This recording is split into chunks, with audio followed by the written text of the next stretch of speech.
Я приветствую вас, дорогие друзья, уважаемые гости и подписчики моего канала. Это Шум, такой долгожданный, так интересно сегодня будет. Я очень надеюсь, по крайней мере. Спасибо большое, что ждете нашего общения, ждете нашего шума, который слышно ой-ой-ой, как где далеко.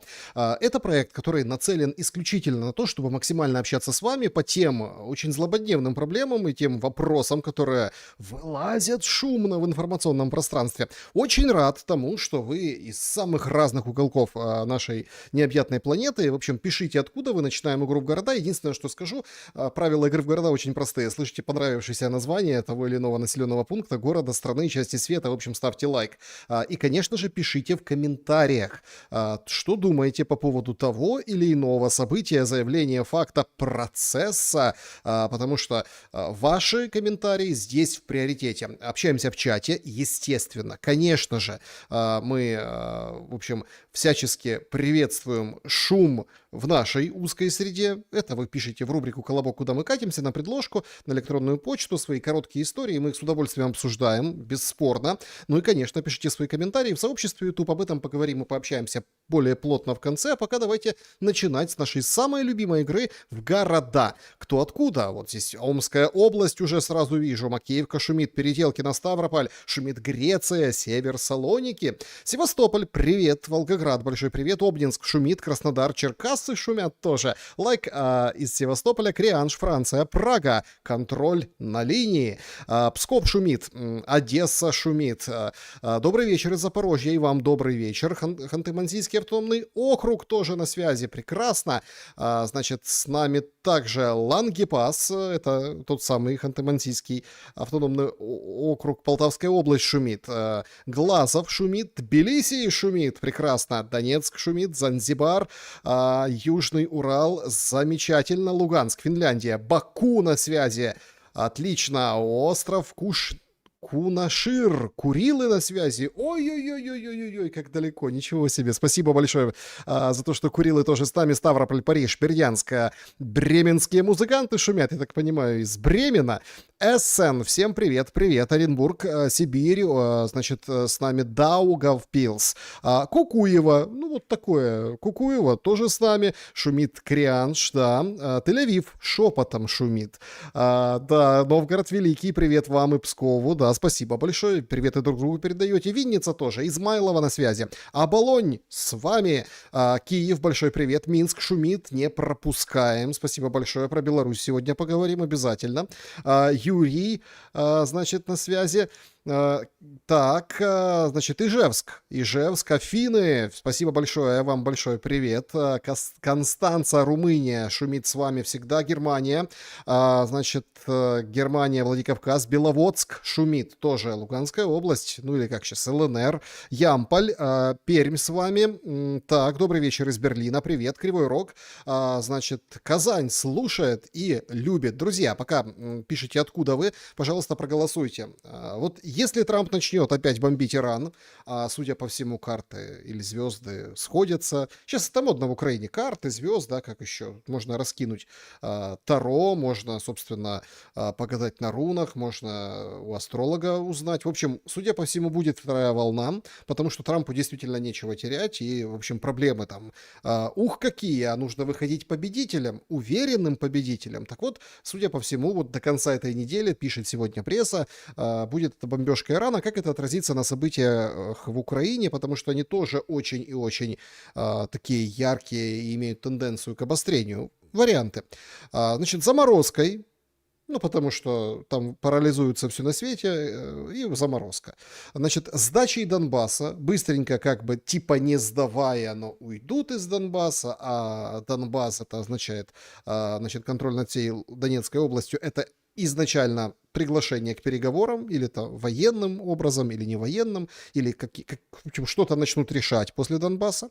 Дальше, неконтролируемая эскалация. Ну, вообще всем будет плевать. Все будут заняты Ираном, а тут, в общем, хоть трава не расти, значит, будут пулять везде, и, в общем, война перейдет все-таки на эту новую фазу эскалации.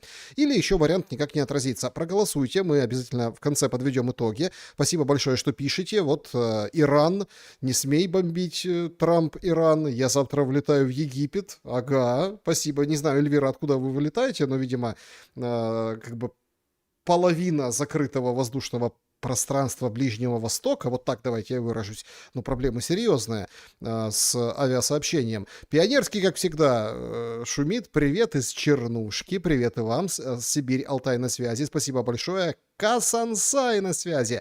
Отлично. Значит, Воронеж, Липецк тут, Кишинев на месте, Южная Корея с вами. Спасибо большое. Ну, побомбит чуть-чуть. Ну и что? Ну, типа, ничего не изменится. Ну, побомбит и еще потом побомбит. Это такое дело. Значит, привет из Узбекистана. Наманган на связи. Спасибо. Израиль, Нагария.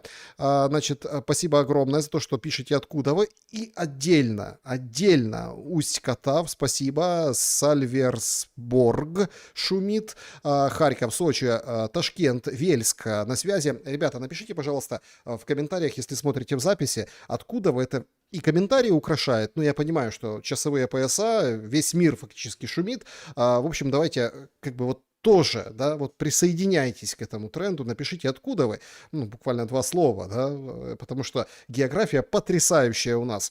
Спасибо, Докучаевск пишет, отмечаю, Докучаевск, а еще и Сайгон на связи, представляете? Так, кто куда пишет, я в Тегеран, какой-то пользователь. Ну вот давайте и начинать сегодняшний шум. Начнем с российско-украинской войны, и вы знаете, я нахожусь в некотором замешательстве, ну, в общем...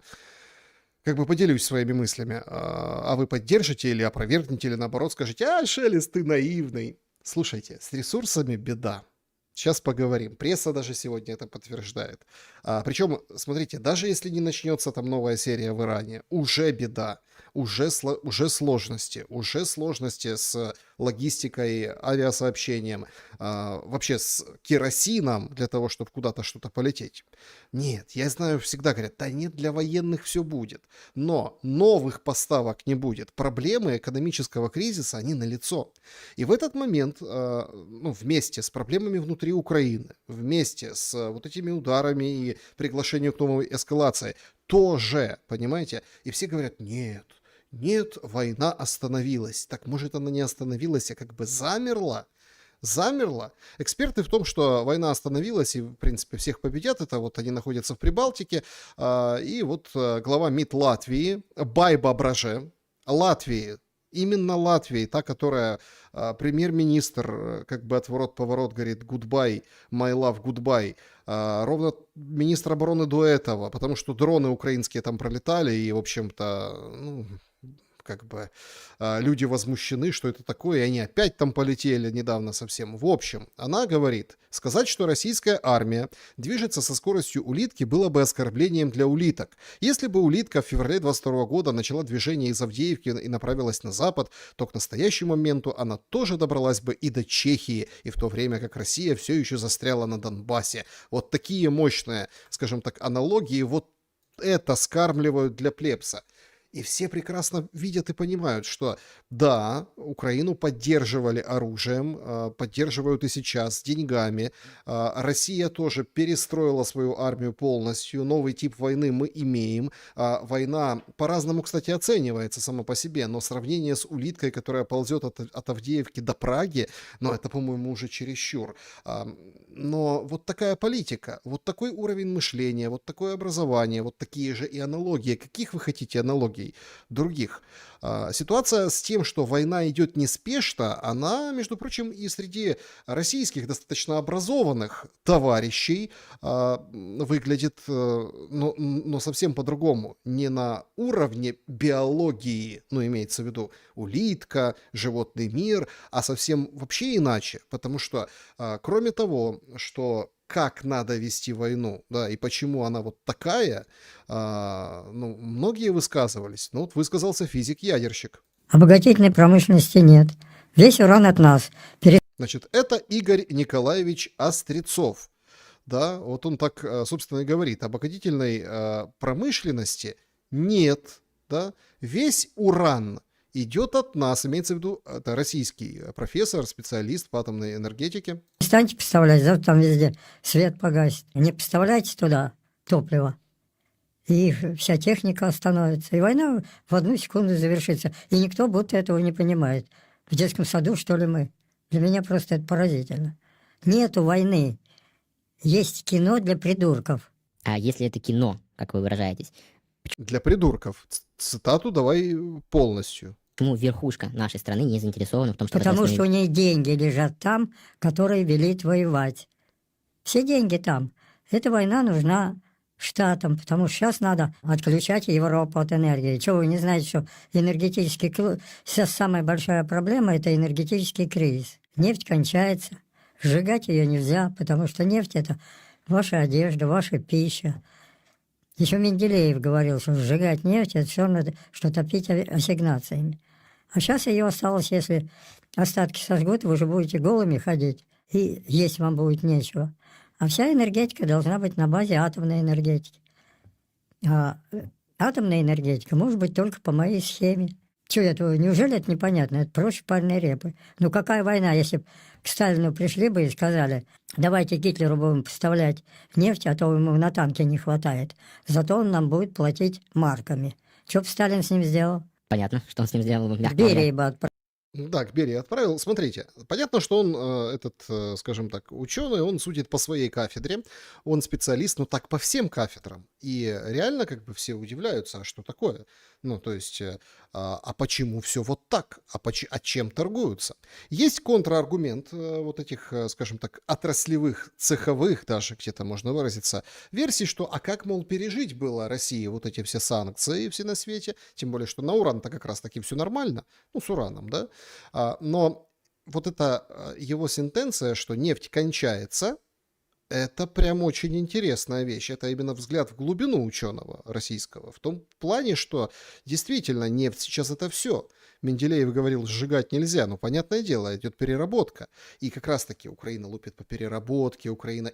Но главная претензия это к элитам, что деньги где? Деньги там. Деньги в чем? Деньги в долларе, в евро. И сейчас только там начинается вот эта история с юанем, но прежде чем она наберет те же самые обороты, я имею в виду в хранении, в как бы распространении, вот помните, заикнулись о БРИКС, имеется в виду о том, что валюта БРИКС, ну и как-то, знаете, все, в общем-то, и спало на нет. То есть деньги где? Деньги, получается, там, поэтому какая это война? Это СВО. Какая это война? Это военное положение, как со стороны Украины. А что там Запад? Ну, а как? Ну, вот так вот пытаются рычажками контролировать. Но, кажется, мы подошли вот к этой улитке. Улитка, по-моему, вот заболела. Да, улитка заболела. Ее как бы немножко пичкают, подпичкивают, подкалывают, подкармливают азверином, чтобы она быстрее двигалась. И всячески Россию говорят, двигайся быстрее, применяй, заходи, давай, и всячески пытаются. Но вопрос, что будет дальше? Видимо, там просчитали, ну, те, кто пытается, кто заказчик вот этой музыки, и, видимо, и в России просчитали, что к чему. Ну, поэтому даже такие высокоинтеллектуальные, образованные физики-ядерщики удивляются. Некоторые проще относятся, я имею в виду богатых людей, и вот нашумевшая цитата последних дней Малафеева, царь гряда заведующего и православного российского олигарха. Проиграть Украине – это не позорно. Ведь украинцы, по сути, это же на самом деле русские, такие же, как и мы. А русские никогда не проигрывают и никогда не сдаются.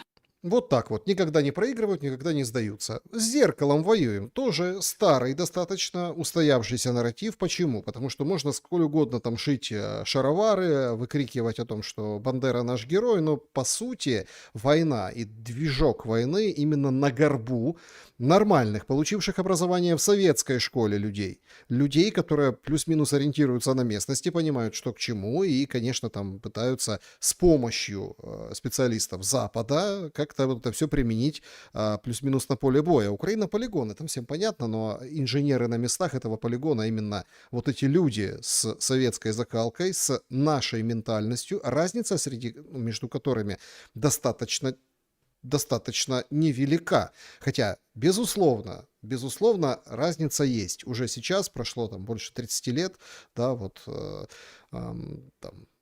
юбилеи будем справлять вот этих независимостей. Разница, конечно, чувствуется, и там уровень подхода и так далее, но по сути, вот как бы Малафеев прав, но он как бы с этой колокольни. Но все уже понесли, что это зраду он какую-то сказал, но это объяснение, почему улитка и почему так долго.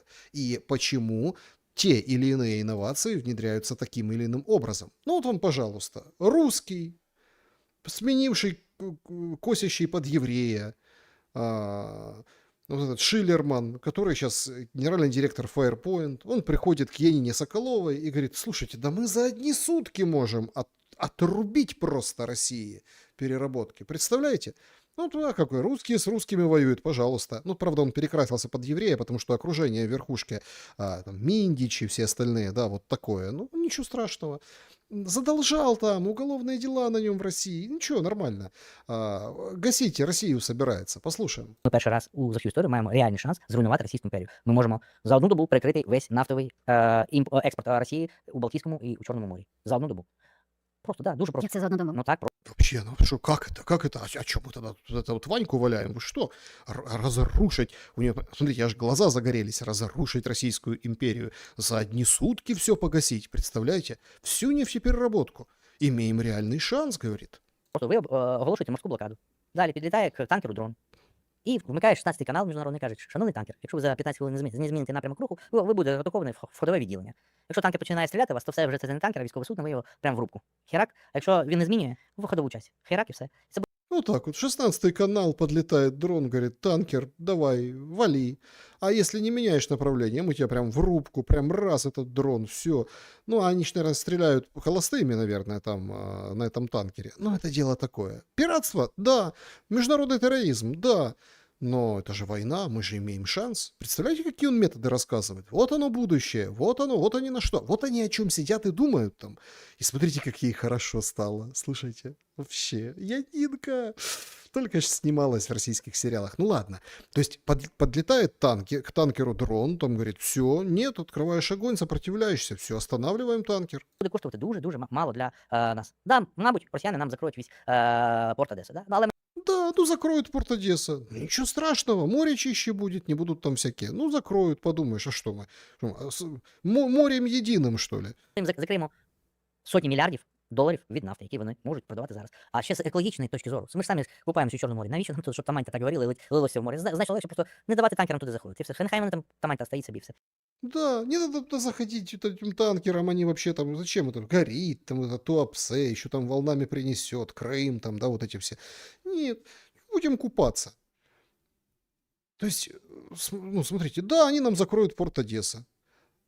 Хорошо? Да, отлично просто. Ну ничего, на Ишаках будем. С железной дорогой тоже можно ведь погасить, все правильно? Точно так же можно, ну, авиасообщение, речи не идет. Они вот заикнулись немножко о том: а давайте аэропортовое перемирие сделаем, чтобы Украину авиасообщение возить. Ну, потому что порт Одесса обстреливается, понятно. Ситуация с сухогрузами и с разного рода поставками тоже как бы на волоске на фоне этой эскалации. Но вот мы можем взять и погасить и в Черном, и в Балтийском море. Смотрите, какой размах. Ну вот смотрите, какой замечательный у нас контент. Прям контент Янина Соколова пилит. Говорит, прям на раз всех уничтожим. Представляете? А что не уничтожили? Ну, то есть, я очень люблю, когда вот, ну, там, такие вот мощные такие говорят: вот Россия там не способна вот мосты перебить, не способна там свет погасить, не способна там... Так вы почему не... Так, ну, шанс есть, так это шанс, он не получка, не аванс. Так берите, давайте перекрывайте. То есть идет все к этому, к вот такой эскалации. Да, они закроют порт Одесса, ну и бог с ним, с тем портом. Зато смотри, как у россиян сотни миллиардов долларов окажется. Представляете? Даже вот обстрел Подмосковья, понятно, разрушение, понятно, там ропщут россияне, понятно, это все последствия, те, которые были. Но тут интересное сообщение пришло. Значит, один индийский рабочий погиб, а 3 других получили ранения в результате атаки дрона в Московской области ранее, ну это не сегодня, это вчера. Получается, что сотрудники посольства посетили место происшествия, встретились с пострадавшими рабочими в больнице. Посольство Индии выражает соболезнования в связи с гибелью человека, работает совместно с руководством компании, местными властями, чтобы оказать необходимую помощь рабочим. То есть мы можем перекрыть Черное Балтийское море, а по итогу Зеленский убил несколько индусов в Подмосковье, которые там на работе, получается, прорабы. Ну, это вот следует, прямое следствие. И Индия, которая сегодня говорит, слушайте, да нам плевать. Вот тоже, буквально сегодня, тоже со Спиваком, Спивак говорит, нет, они не продлили санкции, они там, нет, ну они, может, продлят, но позже, смотрите, продлили санкции, имеется в виду послабление к санкциям, не продлили американцам. Проходит пару часов, все, продлили уже, все, в танкерах эта нефть, которым собрался подлетать украинский дрон, уже может спокойно ходить без санкций. Плюс Индия еще до этого заявления вышли и сказали, ребята, мы после, нам плевать, у нас беда. У нас тут Моди выходит и говорит, ребята, давайте не заправляться, давайте сидеть как бы на велосипедах ездить, давайте, в общем-то, как-то стараться экономить, чем обрушил все свои показатели всех своих компаний на биржах и, в общем, навел много шухеру. Конечно, они будут покупать любую нефть. Это та нефть, которой типа украинский дрон должен подлететь. Вместо этого Украина сама получает по нефтегазовым объектам, и это вот сегодняшняя атака, которая была. Значит, беспилотники атаковали объекты критической инфраструктуры нефтегаза в Днепропетровской области. Среди атакованных объектов автозаправочный комплекс Укрнафты, помещение, оборудование, станция полностью вот уничтожена, ранены там ну, в общем, сотрудники, работники этого комплекса. То есть то, что может случиться после закрытия Одессы, после поражения подстанций железной дороги, после разрушения вот, логистики, инфраструктуры, ну, это как бы нипочем. Главное что? Главное взять и закрыть. Взять и закрыть. И всем сделать хуже, еще хуже. Но проблема в том, что, получается, Украина-то, она же, ну, в общем, не на свои, она как бы на чужие, поэтому там же думают, что компенсируют. Но сколько может компенсировать Европа? Вот главный вопрос. Поэтому нужно показывать результаты. Вот сегодня один из таких результатов показали. Ох, какая мощь, какая мощь, какая мощь. Что это? Это ГУР, спецподразделение Артан, отбивает Степногорск, который в районе Запорожья, там южнее. То есть вот закрытая броня, они прям на броне, прям бои внутри, вот это вот все. Стрелкотня, перестрелка, ближний бой. Ну, то есть, понятно, все закрыто, чтобы не стрессовали позиции, да, а то вдруг увидят. Но очень нужны победы. Очень нужно показать, что все-таки есть какое-то продвижение. Ну и, в общем, вот такое видео, да, вот они едут, стреляют, и заходят вот в эти остатки населенного пункта. Как бы высаживаются, десантируются и, в общем-то, выбивают противника. Героическое видео, вот как бы с дрона все снимают, там гранатку бросили в засаду. В общем, все как бы экшн-камеры, все максимально мощно, потужно. И, как говорится, ну, вы понимаете, да, под, скажем так, музычку, все вот как вот знаем, находим, уничтожаем. Но мощно же, этими успехами впору делиться. Правда, нет понимания, да, а сколько там было россиян, а насколько за этот населенный пункт велись бои. Но надолго ли это? И окей, есть спецподразделение ГУР. Понятно, что они атаковали людей и как бы российских военных, которые находились там. Но насколько это надолго? Пришла ли им поддержка и помощь? И какая она будет в ближайшем будущем? Или Артан возьмет и, ну, просто возьмет и поменяется. Ну, то есть с кем-то из штурмовиков, мобилизованных. Интересная вещь рассказывает Артигрин в последнее время, что у нас рабовладельческий строй в армии. То есть есть те, которые там, вот это вот элита, есть хозяева, да, есть надзиратели, а есть те, вот кого спускают, бросают, и они с ними поменяются, и долго ли будет удерживаться Степногорск? Вот в чем вопрос. Ну и, конечно, поражают уникальные разработки, да, которые наши инженеры западные предоставляют в войне. Вот сегодня сообщили, что разработали украинскую версию Каба. Украинская версия Каба. Первая управляемая авиабомба. Смотрите, как летит. Успешно тест прошел, готовый к тому внедрению. Минобороны уже купила первую экспериментальную партию. Вот так вот. 250 килограмм. Ну, это, конечно, не ФАП-1000, но, тем не менее, 250 килограмм, десятки километров в глубину после пуска. Вот это вот самолетик, вот он выбрасывает ее, вот она летит, управляется. Потрясающе. Все. Поравнялись практически с... Вот крылышки расправила, да, этот комплекс. Поравнялись практически с Россией. Потому что проблема в том, что украинские, ну, вот, украинские позиции, да, вот дроны это все хорошо, но боевая мощь, конечно, разбираются вот эти укрепрайонные города именно кабами российскими, где там стрессовывают скопления, стрессовывают укрепрайоны, и туда летит не только 250-ка, а и ФАП-500, и ФАП-1000, ну и там было пару раз применение еще более крупных по тоннажу, да, или по весу категорий. Ну и, конечно, разрабатывают разного рода коптеры, которые вот для эвакуации. Вот, значит, вот такой коптер эвакуирует раненого из поля боя. То есть кладут туда раненого, и вот он летит. Дура здоровенная, неимоверно на самом деле.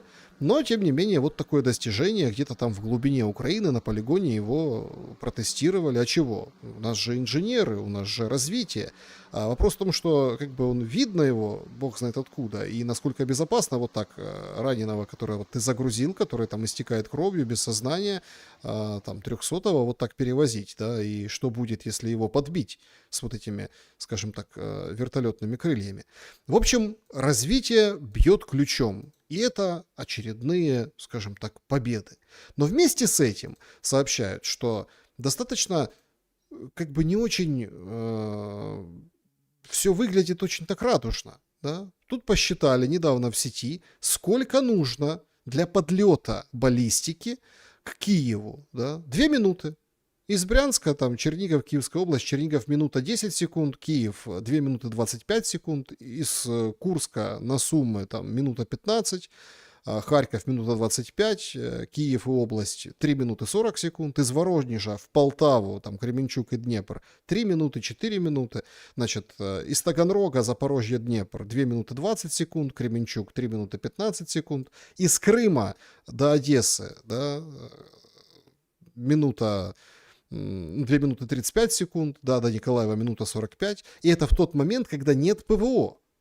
И потом Украина получает вот этой баллистикой и, ну, скажем так, продолжает получать. Разрушения очень и очень серьезные. Вот даже страдают селебритис. Есть такая певица, которая замужем за одним из олигархов, Камала. Она вот жалуется на то, что розбили її бізнес-центр, представляєте? Ось що залишилось від нашого бізнес-центру. 17 тисяч квадратних метрів. Приліт, декілька ракет, 5 ракет, 2 удара. Я вот вообще не могу понять. Вот эти 5 ракет, 2 удара. Включила музычку свою, песенку свою на фончик. И вот она показывает эти руины. И потом говорит сакраментальные вещи. Мы вот раньше помогали фронту. Раньше помогали фронту. А вот сейчас, сами понимаете, да. Ну, сами понимаете. Сейчас должны сами отстраиваться. До цього ми допомагали дуже багато Україні, а тепер будемо відбудовуватися самі. Да. Ну а что делать? Надо еще одну песню записать, концерт провести, благотворительный желательно. То есть разрушение колоссальное. И бьют, и страдают от них как толстосумы, так и обычные люди. Я почему акцентирую внимание на вот этих разрушениях? Потому что это как раз таки вот эта кровь экономики, которая позволяет вот это раз там, да. А нет этой крови. Она вся уже донорская. А на передовой та же песня. Вот так выглядит Константиновка, снесенная под ноль. Люди знающие, люди с хорошей фотографической памятью и просто знающие оценивают состояние города как Бахмут. Только никто не поет песни о том, что это фортеця Константиновка. Никто не говорит о том, что происходит. Зато все очень говорят насчет порта Одессы о сегодняшней атаке. Атаке судна китайского. Значит, судно китайское. О нем пишет Зеленский, вот смотрите, такой длиннющий пост, вот, мол, глядите как, атаковано, там китайский экипаж, Маршалловы острова флаг, китайский владелец, все отлично, даже военно-морские силы написали, что Россия ударила по судну с гражданами Китая. Сегодня утром вражеский беспилотник атаковал вот это КСЛ Деянг, и оно пребывало в море возле Одесской области. Это чтобы что подняли такую волну? Конечно же, сбить завтрашний или придать фон определенный завтрашнему завтрашней встрече и завтрашнему визиту Путина к Си Цзиньпину, мол, смотри, Си, смотри, как оно там, вот. Плюс еще, если вы смотрели предыдущий эфир с Алексеем Арестовичем, у него расклад совершенно такой, что, условно, Си Цзиньпин сдал интересы России, союзничества, вот, собственно, в угоду партнерству и биполярному миру между США и Китаем. Поэтому Зеленский тут как тут. Правда, западная пресса и европейская разведка говорит, что Путин не откажется от своих целей войны, и никакой угрозы внутри России для его власти нет. Причем заявляют такие вещи в Европе анонимно, как вы понимаете, представители разведки. Цитирую: «Мне очень трудно представить, что они откажутся от своей цели захватить всю территорию Донбасса, и Россия, по сути, никуда не торопится». И говорит, что, в общем, не ожидает большого прорыва в ближайшее время. Российское общество охарактеризовало как устойчивое. Это выдавание желаемого за действительное, считать, что Россия и руководство России каким-то образом разрушится, или что Путин подвергается внутреннему вызову, заявляет источник. Насчет внутреннего вызова, это, конечно, да. И, собственно, вызов тут как бы внешний, американцам. Лавров сегодня рассказал о договоренностях, о вот том пресловутом духе Анкориджа, откуда он взялся. Президент Трамп говорит, и его сотрудники говорят, что давайте урегулируем Украину, и тогда откроются перед нами безбрежные просторы взаимовыгодного торгово-экономического сотрудничества. И надо отдать должное президенту Трампу и его переговорщикам. Они, в отличие от европейцев, не только понимают, что в любой ситуации необходим диалог, и мы сразу же с возвращением президента Трампа в Белый дом такой диалог возобновили, но они прислушались к нашему призыву вникнуть в первопричину украинского кризиса. Это и попытка втянуть Украину в НАТО, и отказ признать реалии на земле, реалии, которые сложились в результате свободного волеизъявления жителей Крыма и Юго-Востока Украины в ответ на антиконституционный госпереворот, который привел к власти нацистский режим, взявший курс на истребление всего русского. Вот это администрация президента Трампа поняла, и это понимание позволило нам на Аляске согласиться с тем планом урегулирования, который сформулировала американская администрация. То есть это американцы, говорит Лавров, это все они, и вот это вот понимание нам позволило. Короче, продолжается история духа Анкориджа, и куда она вывернет, вообще непонятно. И будет понятнее гораздо завтра, когда поедет Путин. Ушаков сегодня расписывает программу визита Путина. Значит, 19 мая, это ближе к вечеру, значит, встретит его Ван И, министр иностранных дел. Понятно, что прием будет не такой, как у непосредственно Трампа. Главное из того, что он сказал и проанонсировал: Россия и Китай во время визита Путина в Пекин подпишут порядка 40 документов. Лидеры России и Китая примут декларацию о становлении многополярного мира и международных отношений нового типа. Это вот прям очень интересно, что это будет за декларация. Вместе с Путиным едут, ну, не чета, конечно, делегация американская, да, там, или чета, в общем, тоже. Там и Песков, и Лавров, и Мантуров, и Голикова, а еще Новак, Трутьев, Чернышенко, Решетников, Фальков, Орешкин, Силуанов, а и куча бизнесменов. То есть там фактически все правительство на выезде, понимаете? И вот куча бизнесменов. Обсудят «Силу Сибири-2» обязательно. И, конечно, перед визитом Путин уже записал обращение к гражданам Китая. Это такая старая добрая традиция. Ну, если помните предыдущие визиты, есть такая история обратиться именно к народу.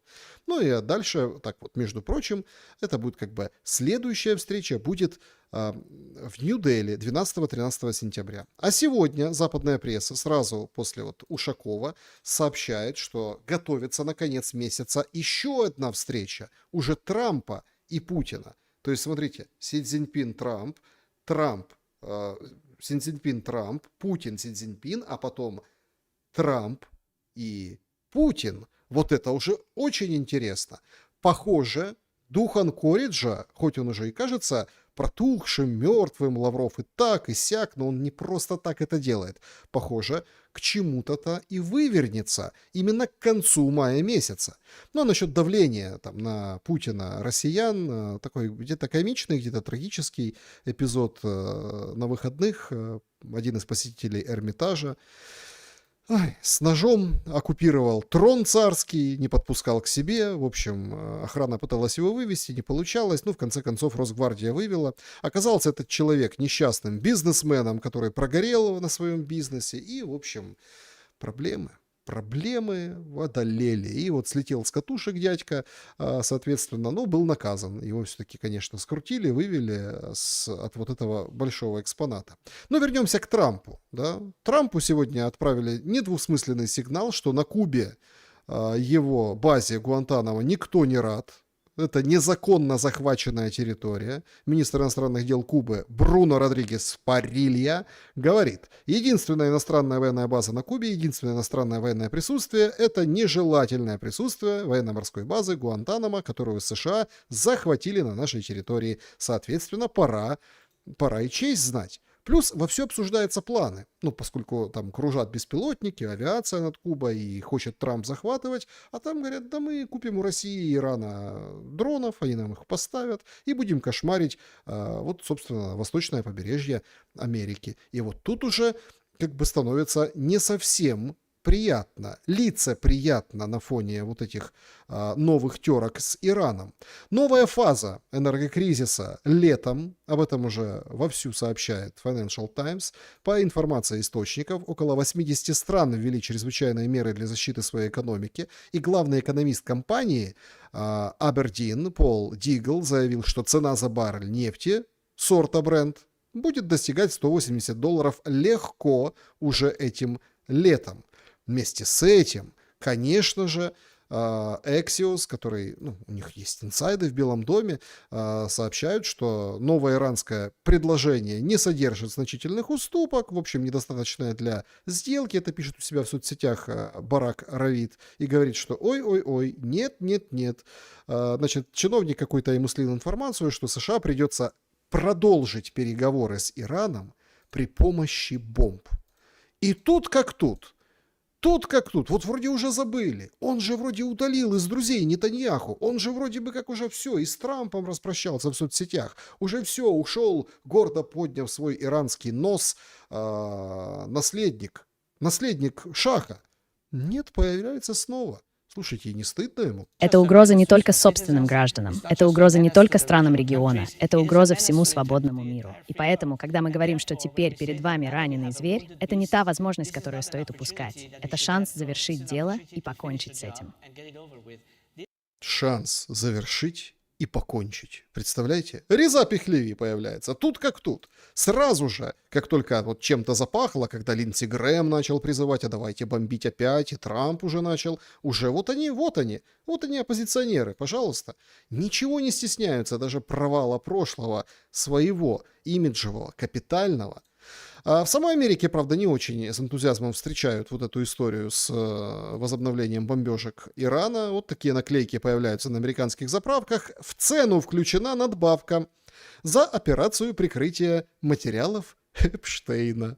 Вот так вот, такая надбавка по поводу бензина.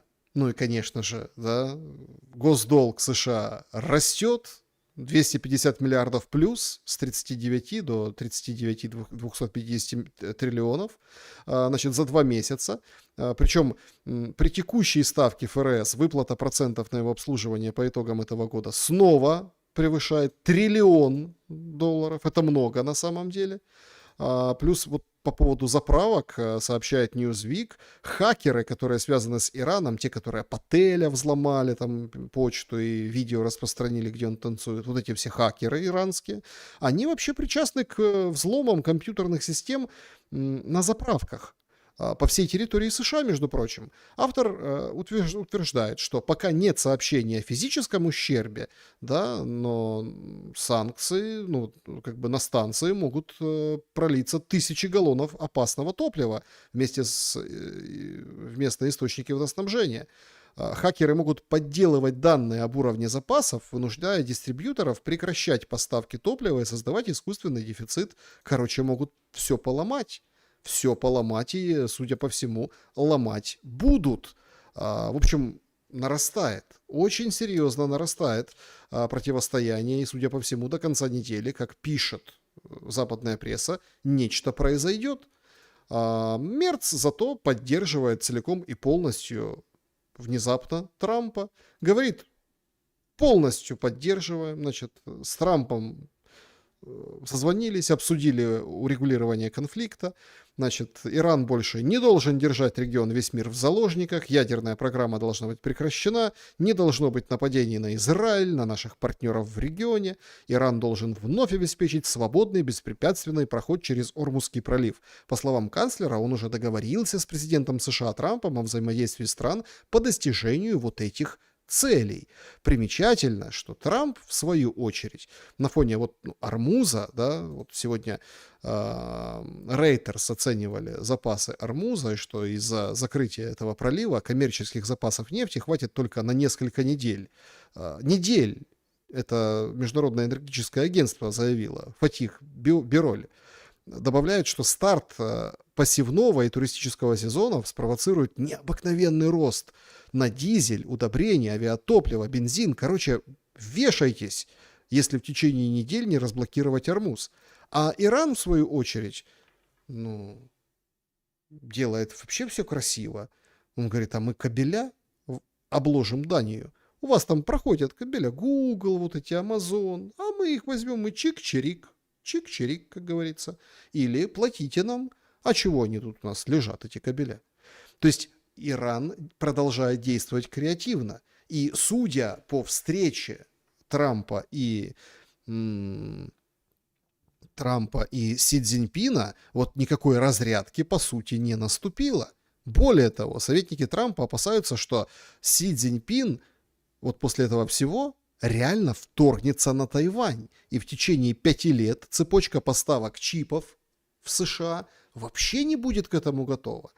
Один советник говорит, что Си Цзиньпин использовал саммит в Пекине, чтобы дать понять, мы не восходящая держава, мы с вами на равных, а Тайвань наш.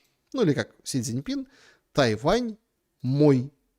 Ты мой, как говорится. Нет, ты мой. В общем, ситуация закручивается нешуточно, и, кажется, в тех больших потоках, объемах, в общем-то, и Украина как-то на задворках. Если бы не казенный дом и дорога дальняя, если бы не король Ермак. Да. Шухер наделан нешуточный. И об этом деле знает весь мир. Все знают, что Ермака прищучили, просто украинцы молчат, тихонечко в тряпочку и ничего не говорят.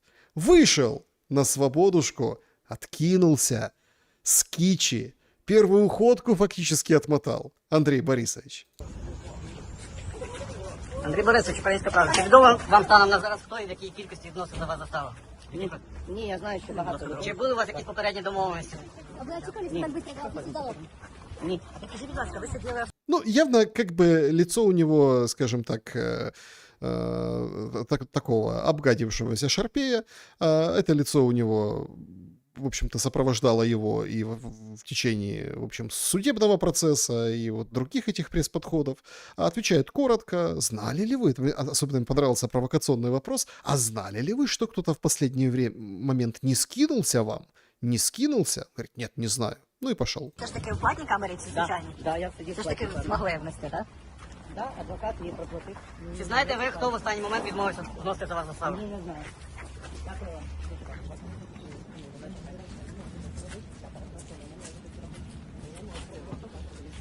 Зачекайте. Ну, в общем, вот так. Как говорится, и был таков. Ну, не знаем, кто в последний момент отказался, но список тех, кто проплатил, он, как говорится, на месте. Итак, значит, Высший антикоррупционный суд сообщает, за Ермака внесли полную сумму залога и даже переплатили на 14 миллионов гривен. Значит, от нескольких людей поступило по 1 копейке, около 200 платежей всего было. Всего удалось собрать 154 миллиона, да, 8 миллионов гривен. Роза Топанова, это, значит, бизнес-партнер бывший, юрист, член наблюдательного совета Ощадбанка, Укрнафты наблюдательного совета. То есть такая хорошая такая тетя Роза, которая во всех наблюдательных советах помогла, так сказать, 8 подбросила. Футболист бывший киевского «Динамо», тренер, бывший тренер национальной сборной по футболу, сейчас его поменяли. Ребров 30 миллионов, оказался самый большой как бы взнос. Значит, 9,8 миллиона, почти там 10 миллионов, некоторая компания внесла, Миролив. 5 миллионов адвокат сам, адвокат Ермака Игорь Фомин, который думал, что он народный депутат, потому что не читал его биографию. 6,5 миллионов внес Сергей Свириба, это адвокат, бывший партнер компании Астерс. И 666 гривен внес Григорий Гришкан, украинский актер, продюсер, общественный деятель. Ну, в общем, то, что было у актера и общественного деятеля, то и внес. В общем, смешные есть цифры, смешные суммы, смешные вот эти подачки. Ой, это, конечно, это, конечно, нечто. Причем умиляет вот этот, скажем так, его пост Ермака после того, как его, да, так сказать, выпустили. Он всем благодарен был. И там же тому, кто копеечку кинул. Говорит, не виноватая я, уважаю закон, буду защищать свою позицию, репутацию в правовом поле. Никуда не уезжал и не собираюсь, убегать не буду. Остаюсь в Украине и буду делать то, что делал все время. Работать в пользу своей страны, помогать военным, пленным и людям, которые нуждаются в поддержке. Ой, слезы душат неимоверно. И на этом фоне появляется очень интересный материал сегодня. Мало кто на него обращает внимание, но это как бы инфографика. Ну что тут подумаешь, там январь, апрель, 2026 год. Значит, борьба с коррупцией. Впечатляет, пишет Open Data Bot. Да? В Украине ни одного за это время не отправили в тюрьму коррупционера. Всех штрафовали. Или сотрудничество, или штраф. За первые 4 месяца суды вынесли 814 решений по коррупционным делам. И во всех, без исключения случаях, штраф. Причем 9 из 10 дел казалось не там каких-то денег с чемоданом наличными, а просто тупо проблем с декларациями. Не вовремя подали документы, ошибку какую-то там написали, что-то нолик не там вписали. Самый маленький штраф 850 гривен, самый большой 34 тысячи. То есть в 26 году за коррупцию в Украине пока никто не сидит. Максимум предложили немножко подкинуть в бюджет. Поэтому история с Ермаком – это не про коррупцию. Далеко не про коррупцию. Причем интересно, что вот с этой династией, да, и вопрос, а кто такой Вова, мучает всех. Так а кто такой Вова? Вообще непонятно, слушайте. Ну, тут загадочный какой-то. Кто такой Андрей? Ну, вроде как Ермак. А Вова?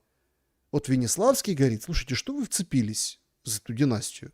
Зеленский вообще богатый человек. У него были деньги и до. Має намірів, не знаю, у депутатів, можливо, на якійсь зустрічі з президентом, запитати у пана президента, чи не зводився ось цей 4-й маєток для нього?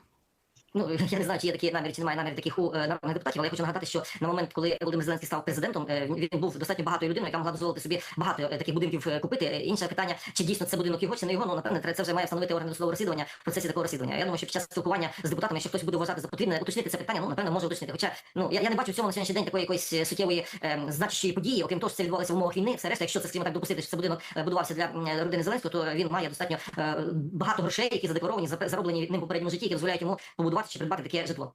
Представляете, нормально, ну чего вы пристали к человеку? Куча денег, все хорошо. Ермак, он, смотрите, честный человек. Ну, гадалки там какие-то, ну с кем не бывает, успокойтесь. Это все мишура, это все Вероника Фэншуй. Хотя, давайте будем честны, Вероника Фэншуй Говорит, если ты там вот это вот все, как бы, или там ритуал, может, не подействовал, если чего с головой на буесап, то лучше уезжай. Опять вот, получается, не слушает гадалку, слушайте, не слушает. Надо уезжать, надо, ну, как бы давать дёру. Но, смотрите, очень резко может возникнуть какая-то необходимость тихонечко в лес уйти. Поэтому историю с тем, что Ермак может покинуть пределы Украины, по-тихому, пока о нем забудут, отметать не стоит. Вообще не стоит. Ну, он же говорил, что он будет помогать всем. Так он говорил, на фронт пойдет. На фронт пойдет. А потом сказал, да нет, это была частная переписка. Так а здесь тоже частная переписка в своем телеграм-канале. Слово дал, слово взял. Чего нет? Вообще в Украине ходят такие очень душераздирающие присказки по этому поводу. Я так розумію, якщо не внесуть заставу за Єрмака, то на нас вдарять ядеркою, почнуть обстрілювати центри прийняття рішень, нападуть з Білорусі. Треба негайно щось вирішувати. Ядеркой ударят, с Беларуси нападут, центры принятия решений разбомбят. Надо срочно залог за Ермака. И это все вот заявлял Зеленский на фоне, ничего не комментируя по этому сверхрезонансному делу. В общем, если не Ермак, то все, апокалипсис в Украине. Шутка, конечно, и сарказм, но в каждой шутке есть доля шутки, поверьте. И вот сегодня объявляются учения в Беларуси, ядерные учения, вместе с российскими военными, проверяют все, так сказать, подходы, а Украина устами экс-СБУшника, ну, завсегдатая марафона, военного эксперта, Ягуна, заявляет, что Беларусь закрывает доступ к лесам сразу в 19 районах границ с Украиной, Польшей и Литвой. Ограничения могут использоваться как для скрытого перемещения войск, экс-замглавы СБУ Ягун говорит, и приводит 4 сценария. Значит, сценарий номер 1. Волынское направление. Создают угрозу в районе Ковеля и Луцка, чтобы Украина держала дополнительные резервы на северной границе. Второй сценарий. Район Сарны, Ровно, Вараш. Из-за важной железнодорожной дороги, расположения Ровенской АЭС. Ну, там, Лукашенко хочет Ровенскую АЭС. Сценарий номер 3. Это Сувалкский коридор. Участок между Белоруссией и Калининградом. И 4 сценарий — это просто психологическое давление. Ну вот говорим, значит, переживаем, волнуемся. Наступление для того, чтобы отвлечь силой. То есть первый и второй вариант, ну это Ягун, да, у него первый и второй вариант, он похож. Давайте эти сценарии и, собственно, что произошло и как, в общем-то, влияет Беларусь на Ермака, обсудим с Юрием Воскресенским по нашей хорошей, доброй традиции. Вот, ну, я очень надеюсь, да, что это станет доброй традицией, включение непосредственно в прямой эфир. Юрий с нами прямо сейчас на связи. Юрий, приветствую вас. Здравствуйте, Александр, и здравствуйте, дорогие зрители. Спасибо, что согласились коротенько пошуметь, это очень приятно. Давайте начнем этот шум непосредственно с Беларуси. Какая цель тренировки использования ядерных боеприпасов совместно с российской армией? И правда ли перекрыты леса? И что это означает? Вот у этого эксперта фамилия такая, знаете, очень емкая, короткая. Походу, он в советское время просто поменял первую букву. Был Лгун, а стал Ягун. Потому что все, что он говорит, является абсолютной ложью и мистификацией. Поэтому в его череде сценариев есть и 5-й сценарий. Ягун обычный лгун, балабол и пустомеля. И мы сейчас это в рамках нашего шума докажем фактами. Ну, например, лгун-ягун говорит о том, что готовится один из сценариев нападения на Ковель, да, и Ковельский район. С Ковельским районом со стороны Беларуси граничат Малорицкий и Драгичинский район. И в Малорицком, и в Драгическом районе никаких запретов на посещение лесов нет.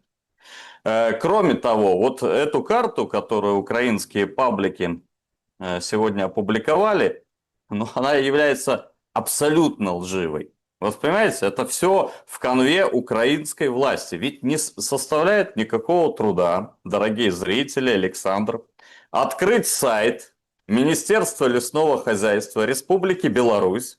Вот мы нажимаем на кнопку, и мы видим совершенно другую карту по состоянию на 18 мая. Вы видите, да? Значит, из 118 районов Беларуси, у нас 118 районов, введен запрет третьей категории пожарной опасности только в 26 из них. Из них только 7 районов, а не 19, являются приграничными. Но вы понимаете, какую ложь, какой вот отборной порции лживой информации кормят они украинских потребителей. Поэтому касаемо вот этого запрета, он всегда плановый, вводится Министерством сельского хозяйства из года в год в зависимости от погодных условий. Но опять-таки Егун и другие псевдоэксперты говорят, это для того, чтобы скрыть перемещение войск. Ну, запрет этот вводится на разжигание огней, в мангалах и на посещение лесов на личных автомобилях. Просто так ходи на здоровье, собирай грибы, ягоды, когда сезон, сейчас можешь еловые шишки собирать. Ну и третий момент, но это же абсолютная чушь, все перемещения воинских подразделений и техники, ВВСТ так называемого, да, вооружения, воинской специальной техники, они видны через спутники. Они видны через спутники, а не через Ягуну, через дымовую завесу. Поэтому первая часть, вот отвечая на ваш вопрос, мы пошумели и фактами показали еще раз нашим уважаемым зрителям, какой отборной порцией дерьма, простите, кормят изо дня в день украинский народ, вот эти люди, захватившие власть и незаконно ее удерживающие с 2024 года. Хорошо, тогда кому сигнал эти ядерные учения? Теперь, что касается ядерных учений. Они плановые, это не первые ядерные учения. Предыдущие ядерные учения были в 2024 году. Это никому не сигнал, это проверка нашей собственной мобилизации и собранности. Дело в том, что в рамках вот этих учений в них участвует дивизион оперативно-тактического комплекса «Эскандер», дивизион РСЗО «Полонез» и эскадрилья специальная Су-25, переоборудованная благодаря помощи Российской Федерации под носители тактического ядерного вооружения. Это наши плановые учения, которые мы отрабатываем. Скрытность, перемещение, да, то есть вся эта махина 50-тонная, она передвигается со скоростью до 70 км в час, потому что первая задача в случае, если украинский человеконенавистнический режим попытается подергать нас за усы, назовем это так, мы сразу же запускаем боевую тревогу, эти комплексы покидают места дислокации, потому что ожидается, что по ним будет удар. И они настолько мобильны, что готовы нанести удар по центрам принятия решений тактическим. Да? Понятно, что стратегические центры принятия решений не находятся в Украине, и украинцам не принадлежит власть в своей стране. Они находятся в Лондоне и Вашингтоне.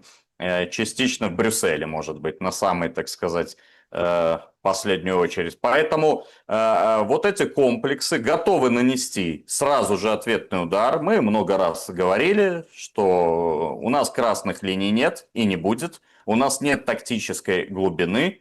И если там какой-то Кулеба, у вас тоже типа Ягуна, заявляет о том, что полетит все, что можно, так я хочу передать Кулебе привет и сказать, что может же и не долететь все, что можно лететь с украинской стороны. После, например, применения РСЗО «Полонез-М», который американский военный журнал Military Watch в 2023 году назвал самой опасной РСЗО в мире.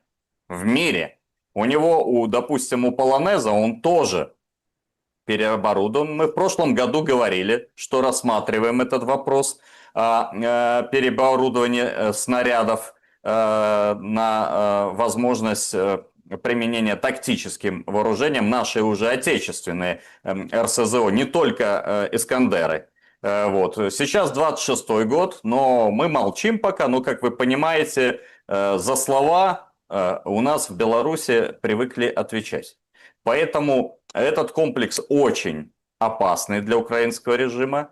У него дальность 300 километров. Было 200, и он сейчас модернизирован с китайскими партнерами, 300. Так вот, на одних изучениях в прошлых годах, в частности в 2018 году, когда мы его впервые модернизировали и испробовали, все цели, которые находились от 50 до 300 километров, были поражены за 50 секунд. При этом критическое отклонение от точки поражения было 15 метров. Это к тому, что Зеленский может не успеть и до лифта добежать.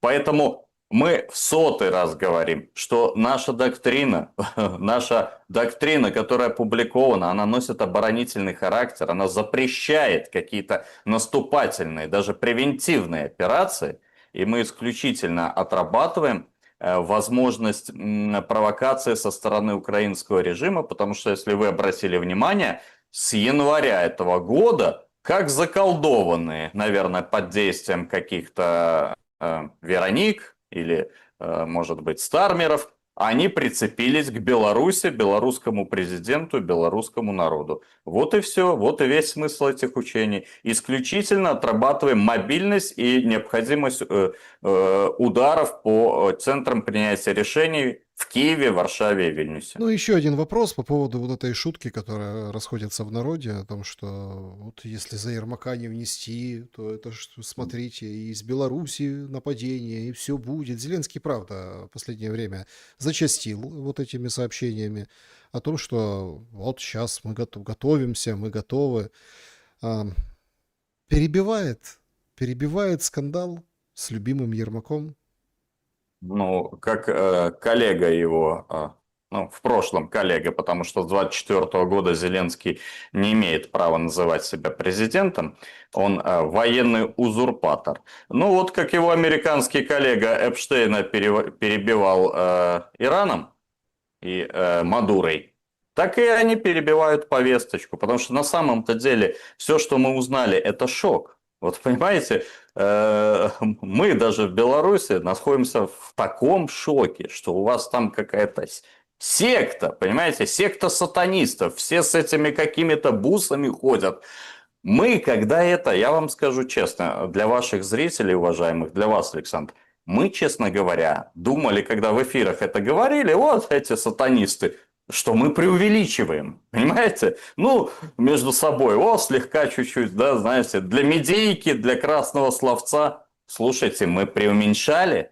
Это реально чувак, который называл себя председателем, второй человек в государстве, ну, не по конституции, а по фактическому положению иерархии, ходил по кладбищам, землю присыпал, заклятия читал, понимаете? Это ужас какой-то. Это никакой российской и белорусской пропаганде не снилось. Но, в общем-то, параллельная ситуация с Эпштейном. Да? То есть я не удивлюсь, если они там и ели этих детей.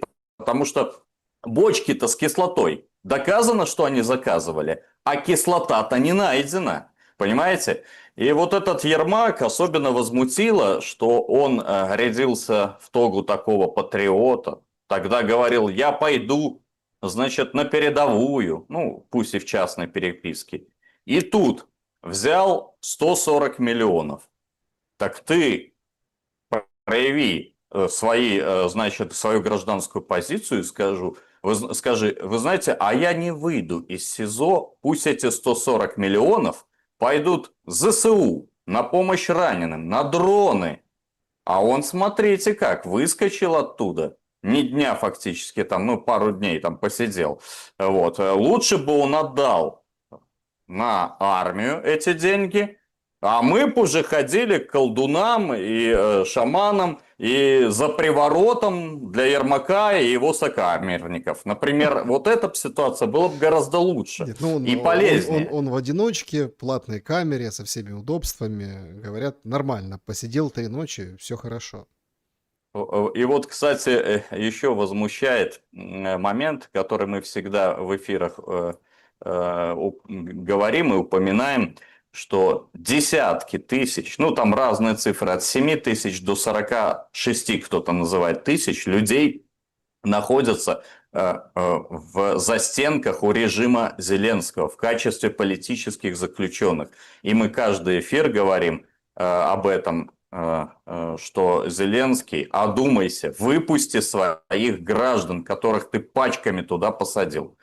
Вот этот я воспользуюсь вашим шумом и хочу пошуметь тоже на этот счет. Все политические заключенные, депутаты Верховной Рады, которые там находятся, все должны быть немедленно выпущены. Ну да, им залоги не назначают и за 3 дня не собирают. Ну, правда, конечно, тут есть ряд показательных моментов. Зеленский отстранился. Сам, ну, если он верит, что Ермак ничего не брал, ну, сам бы положил, он же не бедный человек. Ну, и сам не положил. Понимаете? Да, там давал распоряжение, но все-то смотрели на Зеленского. Если бы Зеленский бросил вот эту копейку, да, когда перечислял, кто сколько скинулся, все бы сразу как-то... А так, походу... Сливает он Ермака, да, отстраняется от него. Видимо, гораздо более серьезные ветры стоят за этим всем. Ну, вы представляете, Александр, вот мы 4 года, 5-й год уже вот в этом напряжении смотрим, шумим, и каждый раз это дно ниже, ниже, все стучат, стучат, уже, наверное, до центра Земли дошли, или насквозь ее, а там все ниже, ниже, ниже. Вы представляете, это мы узнаем с учетом тотального контроля информации в Украине. Вы представьте, что мы узнаем, когда всю эту банду украинский народ снесет и погонит вилами. Ужас! Все седые с вами будем в эфире. Ну, Ужас, что если будет. до этого момента не посидим. Юрий Воскресенский пошумел немного с нами в прямом эфире. Спасибо большое и доброго вечера. Спасибо. Да, друзья, мы продолжаем шум. Стрільба на Градинській 1. Ну, в Все общем, перекрито. Продолжим. И, ну, наверное, вы знаете, как бы вот все говорят, вот, говорят, а Янукович, мафия, злочинная панда, помните вот это все? Они даже не смогли сохранить то, что осталось от Януковича. Ну вот превратили в Межгорье резиденцию Януковича в музей. Собирали какие-то вообще поначалу непонятные люди деньги, майдановцы, собирали себе. Ну все же как экскурсии водили, думали там все как бы поддерживается. Нет. Сегодня сообщили, что корабль-ресторан Януковича, Галеон он назывался, ушел под воду. Вот так вот. Как видите, да, то есть вода поднялась, дошла до уровня окон, никто просто не следил, всем плевать, понимаете? Все только рубили бабло за экскурсии, все только рубили денежку, все пользовались, а ушел, ну и ушел на дно, ну и все, ну и нету Галеона, был Галеон, так вы же деньги берете за это. Вообще там много вспоминают о злодеяниях Януковича. И, внимание, оказывается, это вот есть одно интервью, стюардесса, которая там вот эти борты правительственные обслуживала, да, она говорит, слушайте, а молодец был Янукович, хвалит его, представляете? Знаете почему? Потому что он летал на вертолетах. Ну, то есть он вертолетную площадку себе не просто так вот эту отгрохал на Парковом, помните, вот это все скандалили, а чтобы сесть в вертолет, отправиться в Борисполь, потом пересесть оттуда на самолет Ахметова и полететь по своим делам. Ну, а почему так? Почему так? Да? Вот никто же не задумывался, почему так. Чтоб пробок не было в столице. Це мене не посадять ніде. Янукович був в чому класний пасажир, тому що в аеропорту Борисполь, де злітав самоліт, він добирався на вертольоті, на, собственно, з Межигір'я. Так? Пробок нема. Люди їдуть, ніде не перекривають, ніде нічого. Знявся Межигір'я і Борисполя на борту сів. Ви сказали, що Янукович дуже багато літав не на державних літаках, да? Ну так. Да. Він літав, вроді би казали, що це Ахметова самоліт. Такі фалькони маленькі, там дівчатки спеціальні були. Це ми такі прості, там такі дівчатки були. Як модель, як скажем так, симпатичні. Да мы такие простые были на правительственных бортах, а там нет, там симпатичные. То есть он молодец был, взлетел, приземлился, нет тебе никаких пробок, Межигорье, вот это все, никто не прикрывает улицы. Как пассажир был классный. И вообще начинают вспоминать об этом как вот в какой-то временах античности, когда все было хорошо, когда все было прекрасно. А сейчас что? А сейчас мы видим, что на фоне вот этой же еще большей, но уже не семьи, а династии с R1, R2, R3, R4, людей забыли, на них плюнули просто во время войны. Мільйони переселенців, котрі нікому не потрібні. От я як переселенка кажу, що ми нікому не потрібні. Навіть зараз є можливість виїхати з окупованої території. І що, можна було кубу модульних будиночків побудувати на ці вкрадені гроші замість оцих. Просто це маленький приклад, який для нас відкрився, ці 4 маєтки в династії. Скільки сімей, які втратили все, могли хоч тимчасово жити в модульних будинках якийсь час. Я вже не кажу про озброєння країни і так далі. Да, нація дуже гарна, розумна, але щось з державотворенням у нас поганенько. С какой обидой она сказала, что нация очень гарна, типа красивая, умная, но с государственным управлением что-то не так. А вот та же блогер вопросом задается странным, говорит, а что так переселенцы говорите? Так не, о некоторых переселенцах заботятся. О чиновниках из Луганской области. Бюджет Луганської області, яка окупована на 99%, складає 1 мільярд 100 мільйонів гривень на 2026 рік. Із них понад 306 мільйонів гривень на виконання функції виконавчої влади в області. При цьому в адміністрації Луганської області працює близько 5 тисяч заброньованих чиновників. Може, я чогось не розумію? Може, хтось мені пояснить, як вони взагалі рахують і складають такі бюджети? Не, понятно, что кто-то объяснит, и этот кто-то всегда на экране. Вот Миша Ткач все объяснит. Вообще, конечно, последнее время вот на Ермака после вот этого всего посыпалось, полетело. Я думаю, почему он такой грустный? Не только потому, что Вероника Феншуй, наверное, не обслуживает больше, а может наоборот, пользуется популярностью. Не только потому, что там деньги Зеленский не дал публично, лично. Не только потому, что никто не вступился и никто не сказал, нет, Ермак молодец, он не мог, мы в него верим, я там с ним работал. Не только потому, что халуи типа Подоляков начинали рассказывать, он такой был управленец, он не решал проблемы, все откладывал, вот они накопились, ударили по голове. Не только потому, что все сливали. Не только поэтому.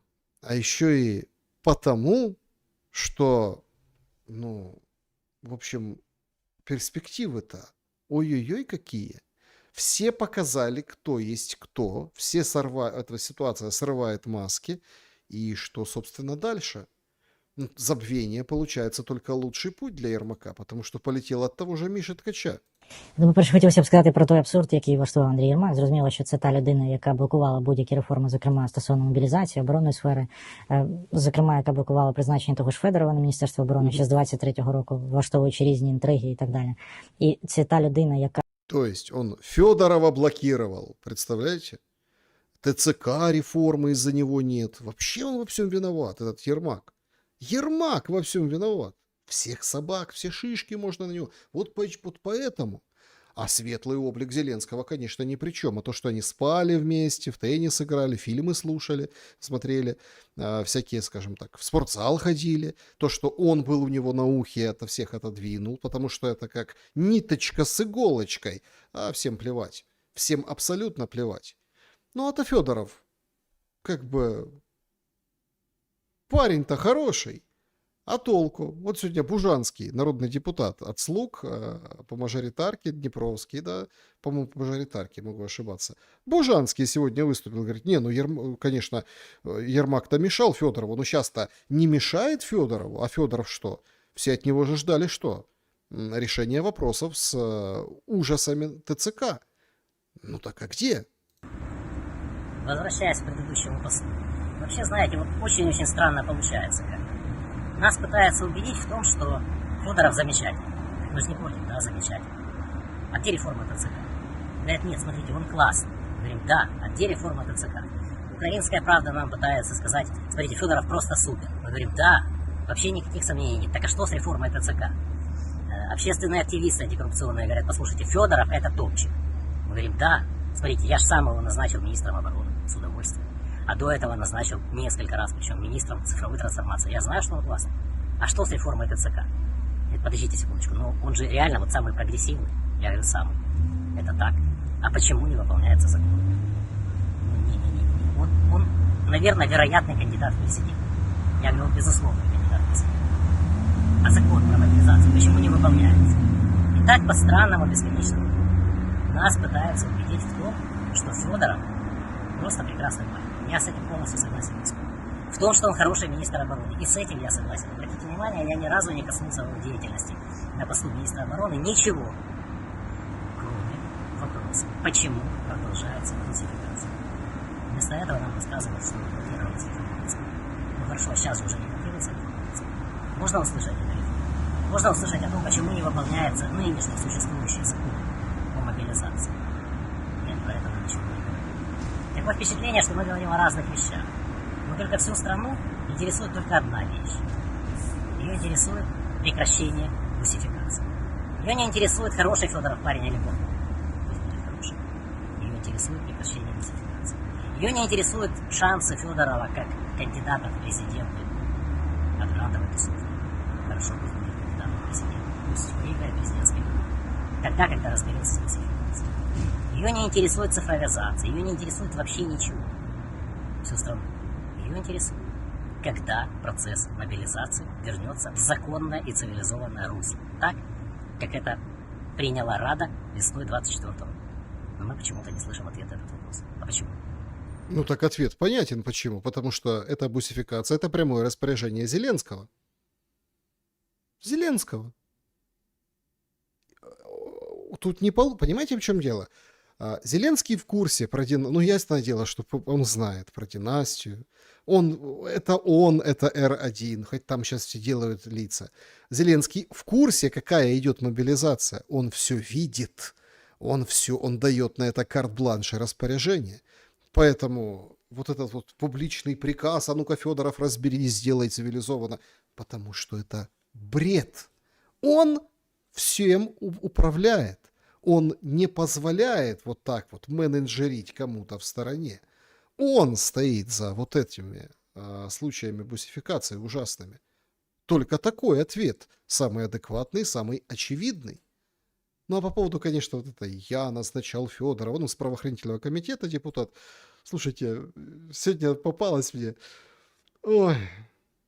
Порошенко радуется, что Ермака посадили, потом типа там выпустили, вообще, что его прищучили. Знаете, что говорит? Это моя подпись была, при мне НАБУ і САП, так сказати, організовували. А чому взагалі посадки відбулися? А тому, що нарешті спрацювали що? Створені нашою командою потужна антикорупційна інфраструктура. Потужна антикоррупционная инфраструктура. Потужно. Слово как-то уже звучит как про плагиат. Петр Алексеевич, давай хоть там какую-то эффективное. Ну а что она эффективная? 800 с чем-то судовых приговоров, такие какие-то штрафы непонятные, там ошибки в декларациях. Ни один коррупционер не сидит. Конечно, потужно. НАБУ, САП, антикорупційний суд. І мені важливо, що під кожним з цих кадрових і інституційних рішень стоїть мій підпис. Мой подпись. Это я вам подписал. Все смотрят, следят, как Ермака тягают на его кислую мину. Это Порошенко подписал. Ну так, Порошенко, конечно, обидели. Его клюют постоянно, под санкции его зарядили, понятное дело там, да? И ему хочется вот тут как-то отыграться. В умовах, коли велике крадівництво, енергоатом, фортифікаційні споруди, крадіжка на оборонці, крадіжка на енергетики, крадіжка по тарифам переповнила в чашу, співпала з картонним Майданом. І по кожному з цих важливих етапів європейська солідарність була на переднем крае. На переднем крае. На переднем крае, правда, с конца, но была. Понимаете? Была. Впереди. А то, что как бы армия Мовавира вообще не выстреливает. Вообще, то есть абсолютно. То, что, ну, например, страна сейчас превращена, ну, вот эту, как бы, бандитскую клаку ТЦК, ну, это такое дело. Знаете, очень, очень так цинично вот эта вот коррупция, вот это все НАБУ, САП. Вот СБУ сегодня отчиталось о том, что они взяли на взятке, понимаете, на взятке, взяли в Крапивницком сотрудников медкомиссии. Они освобождали мужиков от армии за смешные 2-5 тысяч долларов. 2-5 тысяч долларов за решение ВЛК. По версии следствия, глава комиссии и сообщники выдали более 10 фейковых инвалидностей. Подозрения за все, про все получили 6 врачей. То есть вы понимаете, какой цинизм? Вы понимаете, как все пропитано? Решили демпингнуть и себе оставить эти деньги врачи, но их нашли, раскрыли. И вот показательно, какие негодяи. Все знают прекрасно, что 15, 20, 25, 30 не подходи, такие расценки. А тут какие-то врачи решили, представляете, заработать. Конечно, их надо брать, конечно, надо судить. Ну, правда, никто из них особо не сидит, из этих даже задержанных врачей, да, но тем не менее. Вы представляете такой демпинг на рынке? Это вам, вы давайте там, ну, в общем, не балуйтесь. Ценник держите, делиться надо. Это еще одно свидетельство того, что Зеленский не просто знает, что происходит, такая бусификация, а он знает о потоках снизу вверх, финансовых. Кому-то абонементик, кому-то раз и навсегда порешать за более крупную сумму. А тут какие-то инвалидность раздавали. Ты гляди, это же кормушка. Кормушка. Вообще, конечно, мошенник на мошеннике. В Украине бывший премьер-министр Валерий Пустовойтенко, его развели мошенники на 7 миллионов гривен. Знаете, под каким видом? Под видом СБУ. Прокуратура публиковала подробности. Они там, правда, не называли имени топ-чиновника, но там оно, в принципе, понятно. В общем, в апреле мужчины 19-26 лет позвонили Пустовойтенко, представились работникам СБУ и следственной полиции, направили ему поддельные повестки и сообщили, что якобы открыто на него уголовное производство по закупке шахедов для России. Под психологическим давлением Пустовойтенко согласился на обыск по видеосвязи. Представляете, такое бывает. Обыск по видеосвязи. Показал свои сбережения. Впоследствии, следуя указаниям мошенников, он сложил деньги в пакет и передал их мужчине, который приехал в его дом, сообщила прокуратура. Обоих, в общем-то, приняли, рассекретили, добились. 7 миллионов гривен, представляете? Это же как это обвиняют, такое обвинение, там 7 миллионов, то хоть отмазаться, чтоб не трогали, чтоб нормальные результаты обыска были.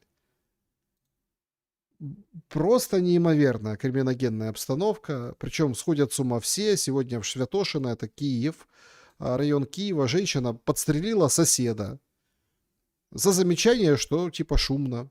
Мужчина сделал компании замечание из-за громкого поведения. Чё, девка достала себе, несколько раз выстрелила в него. Тот с ранениями в больнице, это в полиции. То есть дуреют все на местах. Все сходят с ума на этом фоне. А вот сегодня там вообще забаррикадировался, заложников взял. Стрільба на Градинській 1. Все перекрито. Да, стрельба. Взял заложников. Ну, то есть абсолютно какой-то, ну, настоящий трэш происходит. Задержали этого мужчину, все-таки вели с ним переговоры. Он поссорился со знакомыми в Киеве, да. Ну, в общем, его приняли, этого мужика. Это вот обновилась информация по этому вопросу. То есть абсолютный разрыв мозга. СЗЧшник поссорился, стреляет. Мошенник на мошеннике. Все катится, собственно, в тартарары на самом деле. Ну, в общем, абсолютный трэш.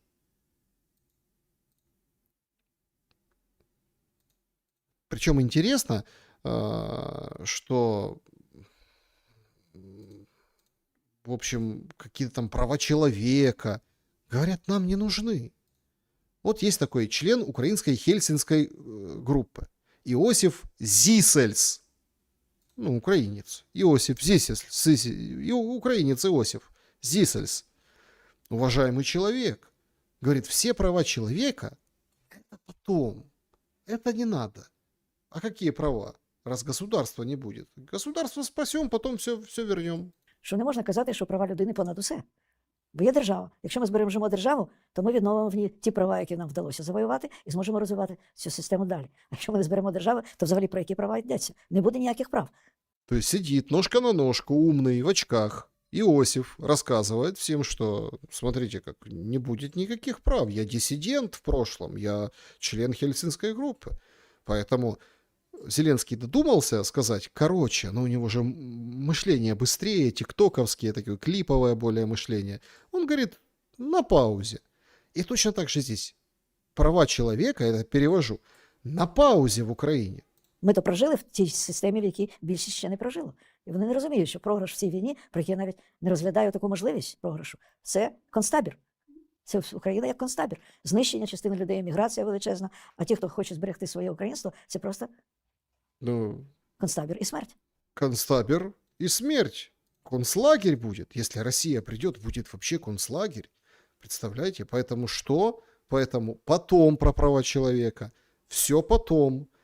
Какие права человека? О правах человека можно только там, где можно.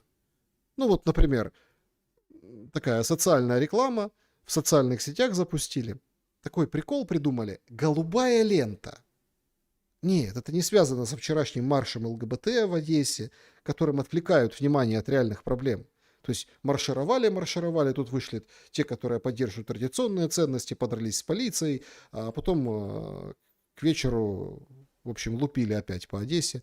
Ну, нормально. Это другие голубые ленты. Это как бы движение жен или вообще людей повязывать голубую ленту в знак того, что ты как бы требуешь у власти, чтобы для военнослужащих четкие сроки службы в армии установили. О, дивись, ще одна з блакитною стрічкою пішла. Ти не знаєш, що це означає? Так, знаю. Таким чином люди намагаються привернути увагу до відсутності термінів служби. Ось на стрічку, приєднуйся. Ще чого? Це якщо приймуть терміни, можуть мобілізувати для заміни? То есть, это в смысле не хочу. Если примут сроки службы, то это, получается, моего мужа могут мобилизовать для замены. А та ей как бы отвечает. И диалоги ж расписаны, все, что там, видите, какая постановка. Нет, твоего хоть так мобилизуют. Все будут в армии. Все. А все это нам вигідно всім. Так мобілізують, але принаймні будеш знати, на який термін. Ні, не для цього він 4 роки з хати не виходив, ви вже якось самі. Насправді їй терміни служби потрібні не менше, ніж мені, адже мобілізація рано чи пізно торкнеться кожної сім'ї. Приєднуйтесь до флешмобу, не будьте байдужі. Флешмоб, присоединяйся, вот оно, защита прав. Это же право, чтобы были четкие сроки службы, представляете? Вот такое право. Пожалуйста. Европейская страна. Правда, в очередной раз нам из Европы как бы прилетело, откуда не ждали. Украина не сможет начать переговорный процесс вступления в ЕС без выполнения 11 требований Венгрии по правам венгров Закарпатья, объявил замглавы МИД Левенте Мадьяр. Значит, что требует Будапешт? Вернуть венгерскому меньшинству права, действующего до 2015 года. Разрешить более широкое использование венгерского языка в образовании. Разрешить преподавание на венгерском в школах. Разрешить обучение на венгерском после 4 класса. Гарантировать работу венгерских школ без перехода на украинский язык.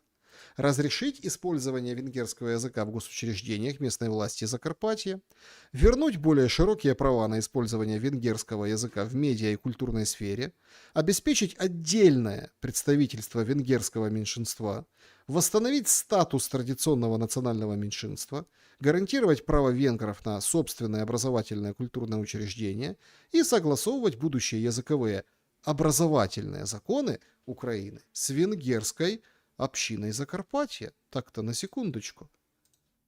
Там каким-то Донбассом запахло в 2014 году, понимаете? Прям как-то так вот. Тогда, конечно, все перепугались, и это все дело быстренько прикрыли, отменили, потому что переживали, что там тоже может возникнуть сепаратизм, да, в кавычках. Ну а сейчас соседнее государство выставляет понятные требования. Замените венгерский язык на русский, ну и все само собой разумеется. Нет, понятно, что эта история будет напоминать с этими требованиями. Как бы вот в Венгрии случай такой произошел, видео форсится в сети, в общем, разносится, распространяется. Как в Венгрии чувак едет на самокате, и его сбивает с ног заяц. Вот так это вот Украина едет на этом самокате в Европу, а венгерский заяц sбивает это все.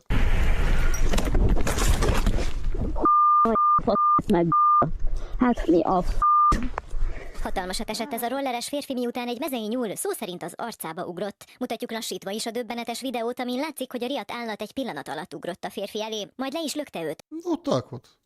Все говорят, что там той Венгрии? Что она? Сбивают. Сбивают. Заяц венгерский сбивает этот курс. Ну, это там водитель говорил, я в шоке, я испугался, там как бы, ну, это было не сильно, там, собственно, больно, но это прям, вот она Украина на пути в Европейский Союз. Понимаете? Почему? Да потому что никуда не делось это. И касается не только там этого венгерского языка, а подхода националистического. Вот известный актер украинский, руководит университетом, вот такое. Отмочил. Я поставив умову. Якщо я чую російське слово, ви вилітаєте з університету нахрен. Це умова і дуже серйозно. І до виконання вона. Це услышал российское слово, вылетайте из университета нахрен.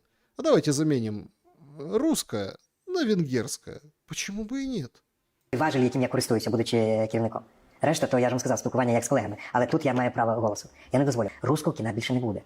Не буде, ну просто апріорі. Польське буде, англійське буде, німецьке буде. Копродукція з європейськими країнами буде. Безпосередньо наша, але руського кіна не буде. Ну, демократія починається з цього, що ти пояснюєш правила. Та ж сама демократія також має правила. Це не анархія, це демократія. Это не анархия, это демократия, это вот такие правила. Русского кино не будет. Не будет, говорит, русского кино. Представляете? Не будет. А сколько фильмов снято в Украине? Ну вот давайте за последний год. А сколько в России снято фильмов за последний год? Сериалов, фильмов. Несопоставимая же картина, все прекрасно это понимают. Но русского, говорит, не будет. Так и венгерского не будет. Никакого не будет. Проблема в том, что будет никакого. Абсолютно никакого. А какое будет? Не, ну нам, конечно, расскажет какой-нибудь правозащитник из хельсинской группы, диссидент, который боролся с советской властью когда-то. Ну или так, наверное, так боролся, что вот дожил до наших дней, и вот сейчас всем рассказывает. Какой-то вот диссидент Иосиф расскажет. А какое? Индусское будет, Болливуд будет.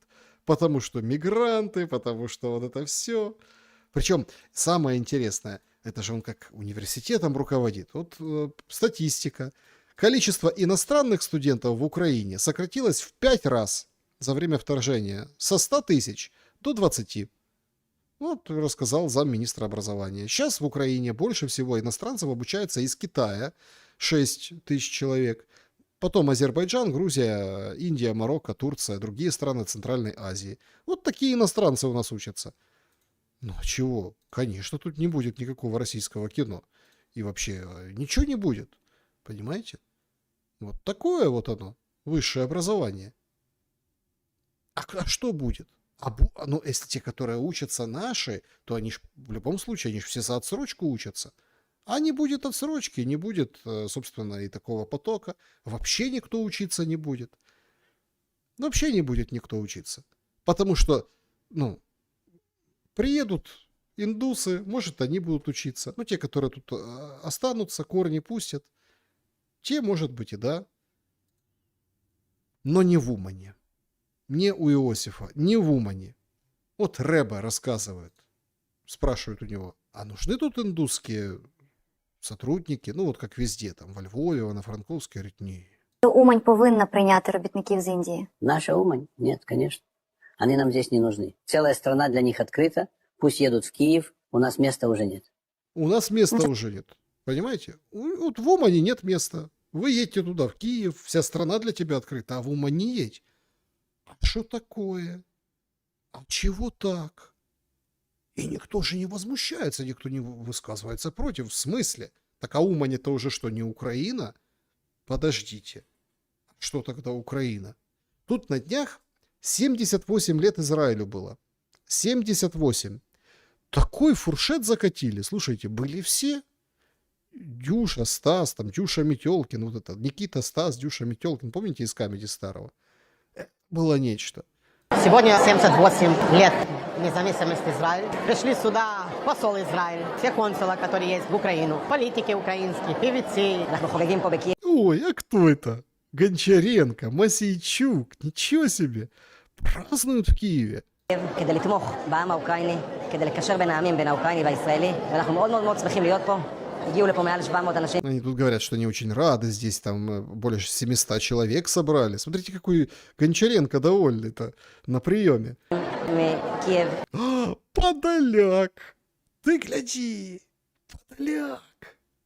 מכל Україна, מישראל.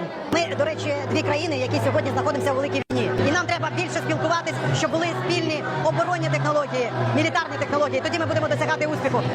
Надо больше общаться, будут технологии, будет успех, так и классно. І все буде гуд, в Умані тим більше. Ізраїль – це теж фортеця. Израиль, фортеця. Фортеця Израиль. Странно, что нет такой песни. Цінностей, демократії, прав людини, верховенства права. Тоже фортеця. Тоже. То есть Украина, фортеця ценностей, демократии, верховенства права. Представляете? И Израиль тоже. І нам дуже багато є чим ділитися і допомагати один одному. На спільні вороги, на спільні цінності. І на... Это кто? Иран? Хуситы? Хизбалла, наверное, атакуют. Представляете? Общие враги. Общие враги. У нас, я впевнений, спільне майбутнє. Я хочу пожелать и Украина, и Израиль, чтобы всегда было крепкое отношение и взаимное понимание, и чтобы помогли друг другу. Да, и чтобы помогли друг другу. Ну, вот такая замечательная атмосфера, хороший симпозиум, отличное настроение, все так рады друг друга видеть. Ну, вот прям чувствуется, что мирное время.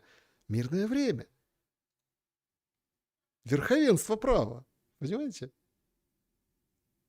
Вот это вот, а за окном, понимаете, вот происходит ужас, и никакого права, никакого верховенства. Вот попал одессит в российский плен. Разговорчивый оказался. Ну, в Одессе я, получается, вышел из дому и шел в магазин купить, ну, не помню, что точно, но купить. И меня остановил бусик, типа, проверка документов туда-сюда. Я себе подошел, потому что у меня была программа, я остановился на программе, по этой программе меня тискашники отпускали, поскольку я был там раз 60, меня забирали и отпускали, потому что у меня есть эта программа. А вышел такой закон, и я не могу понять, почему, что как бы всех обмеженно придатных, ну, то есть забирали. И то есть меня, то есть загребли, кинули бусик. Потом с ССК меня в Днепропетровск в учебку, там такой был большой курятник, и там мы побыли 4 дня. Потом я слышал уже, когда я был в Скале, что туда прилетела пару ракет, короче. Людей унижали, ну, заставляли делать не по возможностям, вообще нереально. Просто обычных людей словили с улицы, больных за 50 лет, и тупо заставляли их, ну, как бы, грубо говоря, унижали. Типа, это вот Скала, кричи Скала. В Скале, ну, допустим, ну, все наркоманы-алкоголики поголовно. Все наркоманы-алкоголики. Собирали всех, унижали, кричи «Скала, скала». Ну, это чтоб воспитывали. Ну, воспитывали. Дух, так сказать. Родину любить заставляли. Я пришел на позицию и решил, что надо делать лыжи, потому что меня завалят или свои, или убьют русские военные, потому что иду против России. Оно мне не надо, я стрелять не хочу. Я не знаю, за что я воюю. За что мне воевать? Россию не победить. Они, что они тебе все там бигуди накрутили 7 Евросоюза, я не понимаю. Я новости оперативно обстановку вижу, но... Бигуди накрутили с Евросоюзом. Или поздно это все закончится, на пользу России это 100%. Это 100%. Я пришел к пацанам на позицию, разделся, говорю, хорошо, Олег, иди. Все, я размылся, все, я иду в СЗЧ. Уже когда я увидел пацанов, ну, что я буду в пацанов стрелять, тем более, ну, в людей стрелять. Я говорю, пацаны, это, типа, это вашим ребята. Я говорю, пацаны, я сдаюсь, вы не убивайте, все. Меня завезли, отношения нормальные, то есть что. Ну, смотрите, понятно. Это не релевантная информация. Это информация человека, который на том стороне. Что он другое мог рассказать? С одной стороны, все, когда попадают или там принимают решения, они становятся вообще там ни разу не видевшими автомат, не стрелявшими, поварами, вот это все. Это есть такая песня, да.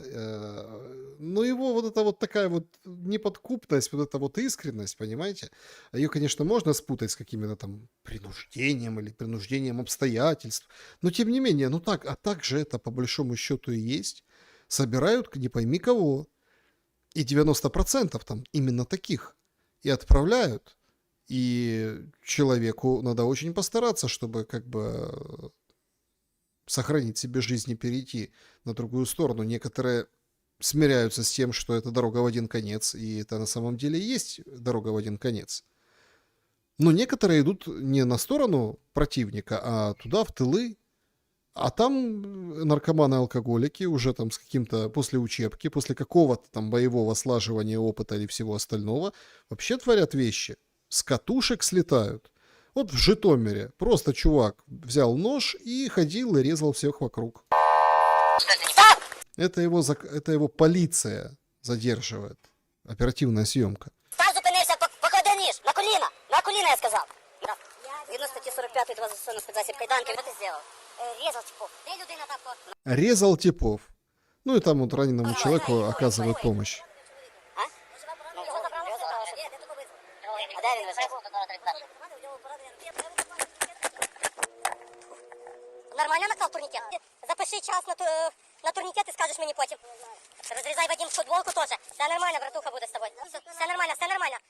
Давай, раз, два, три. Ти ще зараз наклеїмо ще одну. Оклізійку наклали, там проникаючи, да. Ну, то есть, смотрите, полиция работает, после, конечно, продолжается вот этот вот, как комета Галлея, после вот этого провала полиции в Киеве, сейчас всех, конечно, в общем, взбодрили, и вот видео, и пытаются это максимально показывать, что вот там кого-то ранили, полиция помогает, и первую медицинскую помощь окажет, и задержит вот этого придурка с ножом. Понятно. Но, как бы, по сути-то, общеправовой режим это не меняет. То есть, они всех хватают подряд, попадают где-то на ЗЧшников, попадают где-то на тех, которые там просто попались, но прав человека не прибавилось от таких действий, пиарных действий полиции. Все играют в пиар. Все играют в пиар. А украинские мужики бегут. Вот сегодня Бильд публикует материал о том, что украинские мужчины продолжают бежать через Карпаты в Румынию, прячась от мобилизации. Десятки из них гибнут в горах и приводят ряд историй. 26-летний Василий из Ивано-Франковска получил повестку, не явился в армию и решил бежать пешком. Румынские спасатели нашли его без сознания, с критическим переохлаждением. После комы он потерял обе почки и сейчас живет на диализе. По данным румынской стороны, с начала войны задержали 32 тысячи украинских мужиков, которые незаконно попали. И 39 человек в Румынию именно попали, в Румынию. 39 человек погибли в горах во время перехода. Спасатели говорят, что много кто идет без снаряжения, из света, чтобы не попасть пограничникам на глаза, из-за этого получают травмы или замерзают насмерть. И это продолжается. А как это, собственно, выходит дальше? Да? То есть выходит в том виде, что беспредела становится больше. Ну вот, например, Униан сообщила сегодня, Житомирская область, 24-летнего интерна, интерн это типа медик, интерн, в помещении ТЦК, значит, продержали до исполнения 25 лет. А потом сразу мобилизовали. Значит, выяснили, мужчина добровольно прибыл в ТЦК для уточнения данных и оформления военного учета. То есть пришел, говорит, смотрите, мне 24, вот, пожалуйста. Но ТЦКшники его не выпустили. В ночь с 19 на 20 мая он находился под контролем ТЦК. 20 мая ему исполнилось 25 лет, и его отправили на учебную комиссию. История, понятно, не этого года. Представитель ТЦК Александр Рец подтвердил, что 20 мая, в общем-то, сочли его годным к службе и мобилизовали. На вопрос, где именно врач находился в ночь перед мобилизацией, он ответил, таких данных у меня нет. То есть это правда. Это на временной комиссии прозвучала вот эта история. То есть, понимаете, то есть, это нормальная практика. О, остался тебе денек-другой. 24, пришел уточнить данные, тебя схватили, посадили. Сиди. А там, гляди, 25 стукнуло, все, готов. Пойдешь штурмовать Скелю. Вот такая практика. Вот он уровень прав человека. Ах, какие права человека, они же на паузе. А вот так в Винницком ТЦК все выглядит.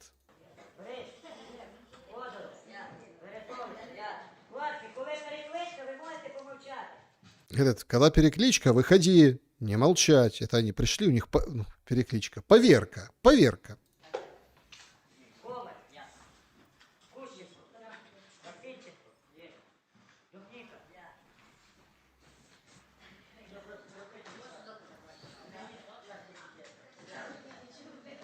Казалось бы, ну что здесь такого? Но бросаются какие-то до боли странные условия. Во-первых, какой-то спортзал, то ли бывший, то ли настоящий.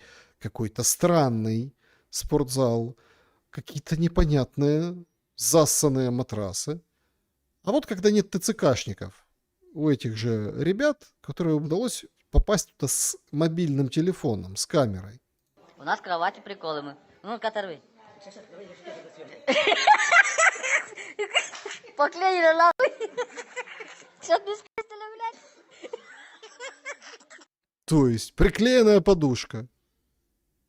Вот в таком состоянии. Приклеенная подушка к кровати. Ну, чтоб не украли. А, туалет, блядь. У нас вот туалет, блядь. Ёбаный рот. Смотрите, нахуй. Ебать. Вот, какать сюда, блядь, писать сюда. То есть какать в ведро, писать в бутылку. Какать в ведро, писать в бутылку. Нормальные условия. Винницкий ТЦК. На, блядь, жопу вытирать, сука. Ну, по смеху понятно, что люди в полушоке, в таком экстазе от мест, куда они попали. Но это вот это реальность. Вот это реальность. Но зато есть и всегда находятся разного рода интеллигенты, которые говорят, вот, говорят.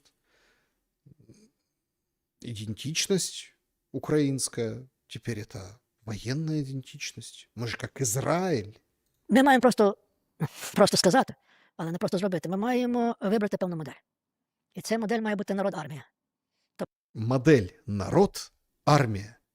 Это в бутилочку і в відро. Тобто ми воюємо, це означає, що воювати мають більш-менш всі в різний спосіб, але мають воювати всі, і всі мають жити за цим законом війни. Мені кажуть, це модель такої Фінляндії, Швейцарії або Ізраїлю. Оце якби така модель. Південної Кореї. Може, Південної Кореї. Не знаю, Південної Кореї не можу сказати, я знаю ті приклади, які знаю. Вони кажуть, коли мобілізація, війна стає частиною національної ідентичності. Историк Грицак говорит, это должно стать частью национальной идентичности. Бутылочка, баночка, ведерко, национальная идентичность. І не тільки є національна ідентичність, а коли участь в армії – це умова твоєї дальшої перспективи, кар'єри. І коли це сприймається як, скажімо, ситуація, точка твоєї відміни, твоєї вищої якості, ніж ти не пішов воювати. Точка отмены твоего высшего качества, если ты не пошел воевать. Ну, то есть, как бы, был в Керчи, не был, так молчи. То есть, вытирал задницу этим матрасом. Ну вот так сказать. Ходил на ведро в спортзале непонятном, гадюшнике ТЦК.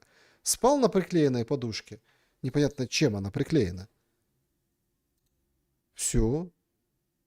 И на это должна работать система. Она уже начинает работать. Ровно. Потрясающие случаи. Таксисты сдают пацанов в ТЦК. Эти истории массово расходятся и по другим уголкам Украины в глубинке. В глубинке так и подавно. Дивіться, їдуть мої хлопці з роботи, з щасливого в центр. Таксіст паралельно дзвонить комусь, каже, я зараз там буду в тій точці через 5 хвилин. Один хлопець виходить по дорозі раніше, другий виходить і зразу що? Під'їжджає ззаду поліція і перевіряє документи. Дивіться, хлопці, якщо ви будете таке робити, то в подальшому, щоб ваші машини спалять, чи ще якась фігня буде, можете розчитувати. Бажано такого не робити. Ну, то есть он говорит, ребята, будем палить вам тачки. Ну, что-то другое может произойти. Вы чего? Зачем вы, таксисты, палите пацанов? Скидываете геолокацию, говорите, в какой точке, крутят, проверяют документы. Все говорят, а что бояться? Ну, документы, все же должны воевать. Вот есть прав человека нет, а уполномоченный Верховной Рады по правам человека в Полтавской области, между прочим, на секундочку, есть. Вот Владислав Насенко говорит, что страх, как боятся люди ТЦК, і не йдуть в армію. Згадали про ситуації, коли скаржаться безпосередньо на те, що в ТЦК там перебуває людина, яка має відстрочку і так далі. А наскільки часто підтверджується в таких випадках дійсно порушення прав людини? Підтверджується. Ми з вами чітко розуміємо про те, що наразі органи ТЦК та СП і, скажімо так, процес, весь мобілізаційний процес у нас в державі потребує реформ. Уповноваженого є бачення, як це можна змінити. Ми можемо і знаємо, як реформувати цю систему. Для цього він запропонував створити відповідну групу, до якої він війде особисто і запропонує умовно шляхи вирішення. Тому що те, що ми бачимо, на жаль, це катастрофа станом на сьогодні. То есть то, что мы видим, катастрофа. Как решить вопрос? Надо уполномоченный по правам человека, которых нет, создать, чтобы создали группу, а потом они вот решили, видение есть, все наработки есть. Ну так а делать что? Чомусь наші громадяни, давайте так скажемо, бояться співробітників ТЦК більше, ніж російських ракет. І ми маємо цей процес унормувати і зробити його безпечним. Представляете, наши граждане боятся ТЦК больше, чем российских ракет. Мы должны это как-то менять. Ну, что значит? То есть вот он конкретно по Полтавской области, по вертикали уполномоченного признает, говорит, да, говорит, боятся больше, чем ракет. То есть не выходят из дома. Никуда не идут ни в какие укрытия, потому что сколько раз такое было, что возле укрытия, причем в момент воздушной тревоги, она дается по всей стране, в общем-то, добрый вечер, мы из ТЦК, покажите ваши документы. Было неоднократно. И, конечно, там уж лучше дома, за двумя стенами, но если развалит так, как в Киеве, 24 трупа, ну тогда что? Боятся. А почему боятся? А потому что, может, у них вот такое происходит. Не, есть, конечно, те, кто не боятся, и особо борзый. Есть вот такой блогер, тоже собирает на все донаты, на всю армию, сын судьи Лачен. И сегодня опубликовали видео встречи с благодарным подписчиком. Тоже, наверное, сбрасывал донаты. Иди сюда. Иди сюда, ты хотел что-то сказать. Давай, еще раз повтори. Повтори. А тут ему говорит, там, ты там такой-сякой, петух говорит, не поднятый вверх. Вот такие дела. Ну, то есть, как бы сцепились. Узнал Лачена, в общем, с мужчиной. Тот с двумя охранниками СБУ ходит. Ни Лачен не мобилизован. Он волонтер, патриот, сын судьи. Ни охрана от СБУ, которая к нему представлена. Нечем заняться, война же. А як там, що там ти в Литвина дістав з рота? А ну повтори. Іди сюди. Повтори. Що ти там сказати хотів? Давай, иди сюда. Те ему говорят, да не надо никуда идти, все-таки мы же тебя охраняем. Да все нормально, да я Лачен, все нормально. Давай, повтори. Давай, повтори. Давай, повтори. Тобі схуднути потрібно, Жарабас. Повтори. Давай, повтори. Повтори. Як там мама для росіян рішення виносить? Нормально? Як там мама для росіян? То есть, выходит, ну, как бы на претензию он ответил грубее, чем к нему обращались. В общем, послал, так сказать, вот это все. Ну, он чувствует свою безнаказанность, у него охрана, все в порядке. То есть, есть те, которые не боятся ТЦК, а вообще никого не боятся. А что кого-то бояться? Послушайте, ну, какая разница? Ну, так, Россия агрессор. Россия, вот завтра День пионерии в России. Россию надо как-нибудь вот это вот... опозорить. Правда, сейчас не пойми, что позор, что не позор. Вот публиковать, вот Лачен тоже должен подключиться, он это любит. Школьникам в России массово повязывают пионерские галстуки под советскими знаменами. Представляете, 19 мая День пионерии, а теперь вот неофициальный праздник, там есть движение первых его продвигает. Вот, видите, а там вообще, вот это ж, вот чего все боятся. Вот это вот я понимаю. Вот это страшно. А у Лачена что? У нас свобода. У нас нет никаких там движений первых. У нас есть Лачен, подписчики, донаты. А если придет, это ж, представляете, это же на наших детей будут неофициально всякие движения вешать пионерские галстуки. Столько лет декоммунизации, псу под хвост. Вопрос только. Вот есть у тоже такого эксперта, политика, да, там, общественного деятеля Андрея Пелюховского. Вопрос только, А сколько вообще украинцев останется? Як наші діти будемо жити в державі? В якій державі? Нас знищують як націю, як державу, нас не буде. Що тут буде, а? Якісь другі Раджиганді чи що? У 2019 році, коли прийшов Зеленський, скільки було українців? Понад 40 мільйонів. Зараз офіційна статистика. Трохи більше, ніж 20 мільйонів. Населення України скоротилося, а чиновники ні, депутати ні.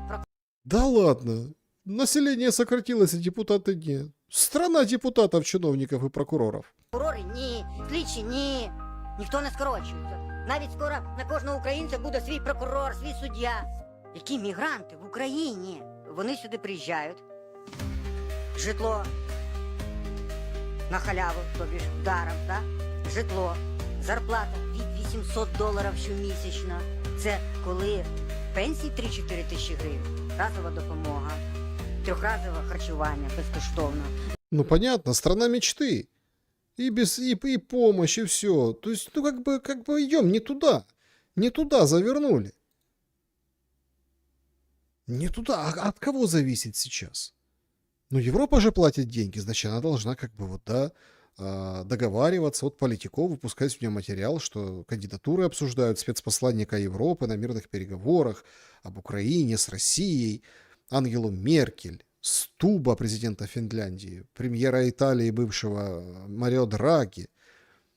Меркель, многие считают, что ее прошлые неудачные попытки посредничества достаточны для дисквалификации. Стубу потребуется более широкая поддержка ЕС, при этом Драги пользуется большим уважением в Европе, воспринимается фигура, которая не является чрезмерной ястребиной и которая симпатизирует Кремлю одновременно.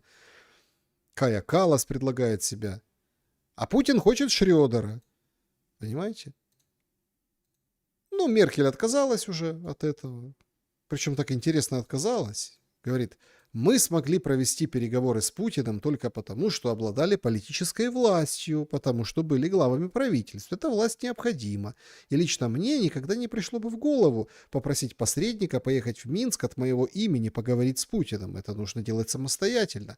Ну, это такой намек европейским политикам, Мерцу тому же. В смысле, кого вы ищете? Нет, подождите, давайте. То есть, действующие, это ваша работа. Фактически Меркель говорит, так это ваша работа, работайте, братья, работайте. Что за ерунду вы говорите? Не пойми, кого отправлять на переговоры с Путиным. Считаю правильным, что мы должны сделать гораздо больше для создания сдерживающего эффекта, помимо нашей поддержки Украины. Я сожалею, что, на мой взгляд, Европа недостаточно использует свой дипломатический потенциал. То есть культурно отказала, всех послала, но вряд ли кто-то понял этот культурный тон Меркель. Просто Меркель еще училась в нормальных условиях. Сейчас этот язык, он непонятен. Это на самом деле грубый отказ. Причем такой достаточно грубый. А почему? Потому что с образованием беда. Вот тут тычут пальцами, смеются, там пионеры, ха-ха-ха, вот это все, 19 число, завтра день пионерии. А что сейчас мы имеем? Вопиющий скандал произошел. Значит, бывшего директора Гугла Эрика Шмидта, который любит Украину, который, ну, вот вы понимаете, да, там дрончики, у него все как положено, контракт он в Дании подписывал с Зеленским. Так вот, его освистали на церемонии вручения дипломов во время торжественной речи о невероятных перспективах искусственного интеллекта. Вместо того, чтобы напутствие дать классическое, ну, это бла-бла-бла, вы все молодцы, вперед, у вас большое будущее, в общем, молодцы, он попытался скормить выпускникам очередную порцию хайпа, да, от бигтеха. Аудитория не поняла, как бы, восхваление искусственного интеллекта. Студентам, которым завтра предстоит выходить на схлопывающийся рынок труда, абсолютно неинтересно стало слушать дифирамбы алгоритмам, которые прямо сейчас множат на ноль вообще стартовые вакансии студентов, вчерашних студентов. Высшее образование действительно, оно сейчас переходит в какой-то вариант деградации, в какой-то вариант абсолютного бреда. Ну, то есть искусственный интеллект, как-то мы еще увидим протесты против этого искусственного интеллекта, потому что люди учились 4-5 лет, Да, они думали, что они на востребованной специальности возвращаются, а там как бы дуля с маком. Это точно так же, как вот на Евровидении. Учились, думали петь, он был какой-то вокальный конкурс, там вот действительно такие были песни, фундаментально оценивался. А сейчас что? Банга-банга! Ну, там Киркоров хорошо примазался. Говорит, это я приложил руку к победе Болгарии на Евровидении. Банга-банга, банга-ганга. Лавров только говорит, Россия не будет участвовать никогда в этом конкурсе. Знаете, нас уже вот поминают, как выясняется, не только в Евросоюзе, когда говорят, ну мы подумаем, разговаривать с Россией или не разговаривать. Еще, кажется, и так называемые музыканты современные тоже говорят, мы подумаем, звать ли Россию. Я хочу сразу сказать, мы не потянем критерии, которые сейчас определяют участников Евровидения и которые по-настоящему являются критериями откровенного сатанизма. Не потянем мы, честное слово. Поэтому мы прекрасно себя чувствуем в тех в тех структурах, которые БРИКС, Шанхайская организация сотрудничества, другие многосторонние объединения с российским участием, которые помимо политических вопросов, вопросов безопасности, торгово-экономических, инвестиционных, занимаются еще и расширением культурно-гуманитарных, образовательных и прочих связей. Короче, сатанисты там все. Сатанисты. Деградация полнейшая. Поэтому мы туда, мы лучше там попоем, там интервидение какое-то сделаем, что-то вот в этом роде, вот там.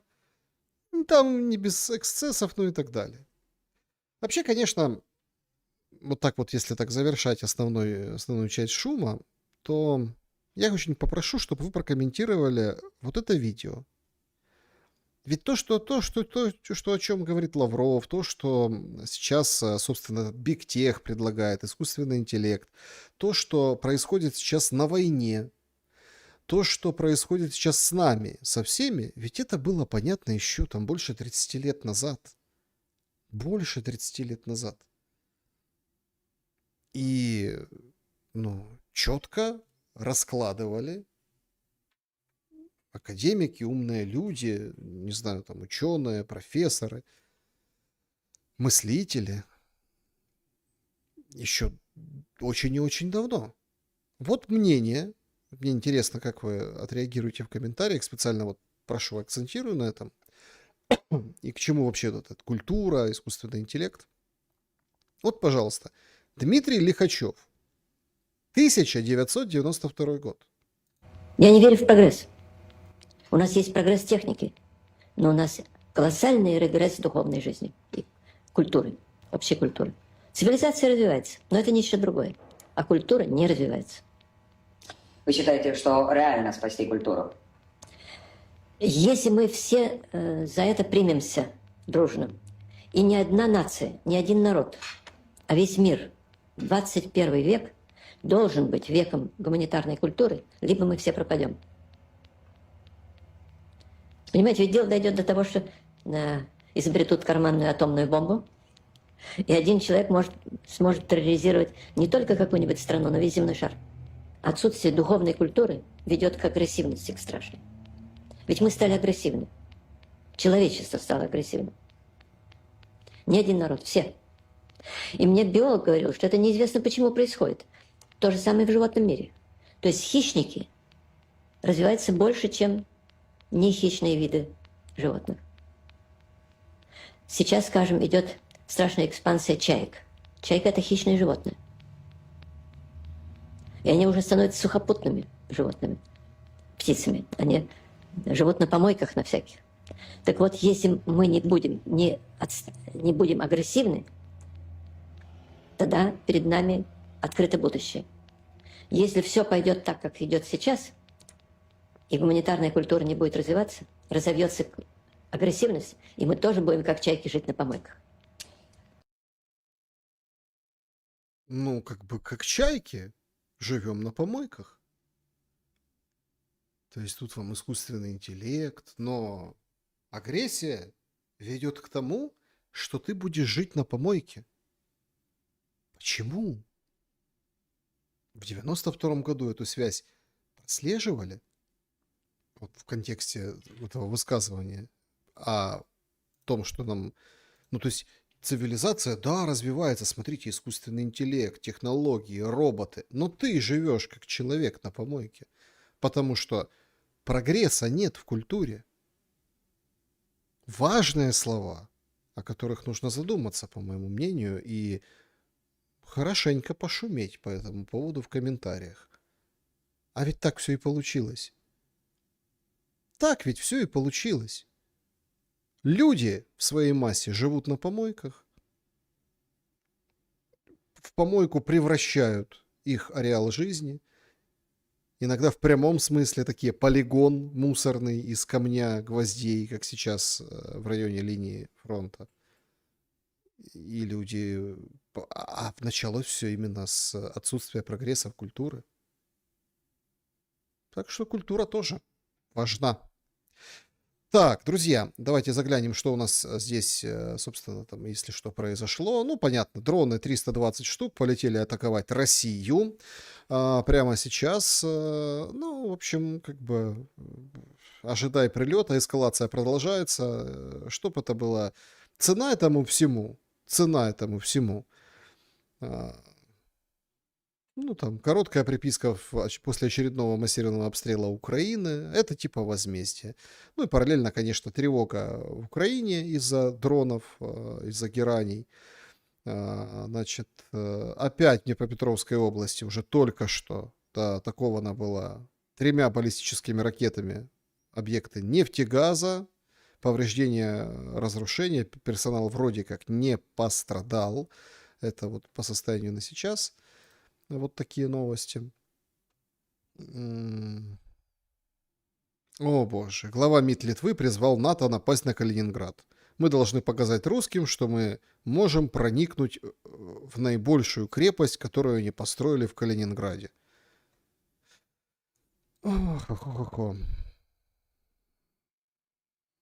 Ну вот вам агрессия, которая приводит к жизни, как говорится, на помойке. Вот такие новости, друзья. Значит, вот такой шум. Быстренько пробежимся по сообществу YouTube, по клубу зрителей. Поехали! Начнем с клуба зрителей. Кстати, спасибо большое, что присоединяетесь. Там это тоже QR-код, который видите. Это возможность, ну вот, непосредственно и... в общем-то, и поддержать, да, и пообсуждать в такой более-менее камерной атмосфере. Очень благодарен всем за поддержку. Анна Салам, спасибо большое за поддержку в чате, за суперстикеры, суперчаты. В общем, благодарю. Так, вопросы, поехали. Начнем с клуба. Что здесь у нас в клубе? Да, спасибо большое, спасибо за ваши... Ну, понятно, Зеленский. Да, глава МИД Литвы выдала, конечно. Обсуждается это. Будрис заявил еще вдобавок, что Литва смирилась с возможностью скорой войны с Россией. Типа, мы... Это, понимаете, Министерство иностранных дел. Говорит, давайте нападать на Калининград. Идиоты, понимаете? Проникнем в крепость, что и так, хоть так война. Литва, понимаете? А люди в Литве вот тоже, они согласны тоже нападать на Калининград? Они не боятся получить, скажем так, ракетами? Или всех Вот понимаете, если честно, я, наверное, такой наивный. Я очень думал долго, что, ну вот все смотрят на Украину, да, и, ну вот здесь она, эта война и останется. Вот здесь. Ну то есть Европа... В Европе все-таки умные люди есть, и они там, ну, вот там, да, и давайте там гасить этот пожар, быстро, медленно. Так они сами лезут на рожон. Такое иди, может, чего-то принял приняла министр какой-то запрещенный препарат, что вот такое выдала. Отчебучила, так сказать. Ну, да что это какая-то угроза войны? Причем, опять-таки, Европа как сейчас говорит? Ты будешь воевать не с нами, с латышами, а с НАТО. А почему? Потому что у латыша только и душа. Была такая старая поговорка. Понимаете? А НАТО будет, конечно. А хоть так воевать. Так они понимают, что это у них на территории будет война. Или всем нравятся разрушенные города, как Константиновку я сегодня показывал. То есть абсолютный какой-то маразм происходит в международной политике. Ну да ладно. Так, значит, что еще вас интересует? Александр, слушая сегодняшние эфиры, обратили внимание на тему НЛО, которая стала часто всплывать. Каждый человек, который хоть немного интересуется наукой, физикой, квантовой физикой, популяризаторов науки, значит, знает, что в нашей Вселенной межзвездное путешествие для биологических существ практически невозможно. Поэтому тут можно предположить 3 варианта. Хотелось бы знать, какой вариант вам ближе. Первый. Какая-то группа колонистов, путь в один конец, инопланетян прилетели к нам много десятков тысяч лет назад. Ну, в общем, не смогли существовать, скрестили, ассимилировали под землей, водой на Луне. Понятно. Второй вариант. Мы живем в космическом зоопарке. Такая теория тоже существует. То есть за нами наблюдают, но в нашей Солнечной системе создали такие условия, что мы не можем ее покинуть. Другими словами, мы некий эксперимент, заповедник, который находится под строгим наблюдением. И третий. Живем в матрице, но не просто как в фильме, а более сложной. Ну, типа Силиконовая долина здесь. К тому же данную теорию 90 Ник Босторн проповедовал, и не только потому, что проникся идеей фильма «Матрица». Ну, короче, «Матрица», да, там живая вселенная, 229 в какой-то там степени. Смотрите, я вам так отвечу, Александр.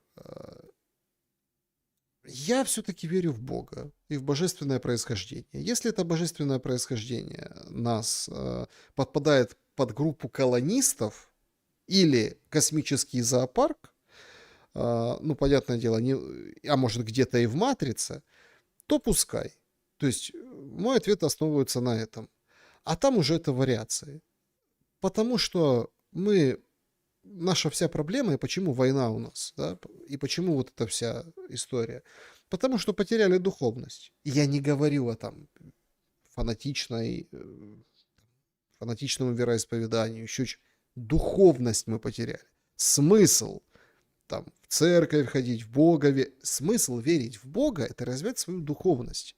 Это нормы, свод правил, понимаете? Это вот общепринятые ценности, которые такими стали. Не, возможно, потому что это колонисты придумали. Или там, да, можно по-разному называть. Но которые помогают нам продолжаться.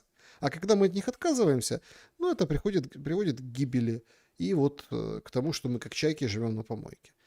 Так, вся вакханалия, которая сейчас Ева пишет, происходит на Украине, мне напоминает Россию 90-х, непонятное мероприятие, где присутствуют первые лица государства, премьеры, президенты, которые лично встречают актрис, актеров из Голливуда.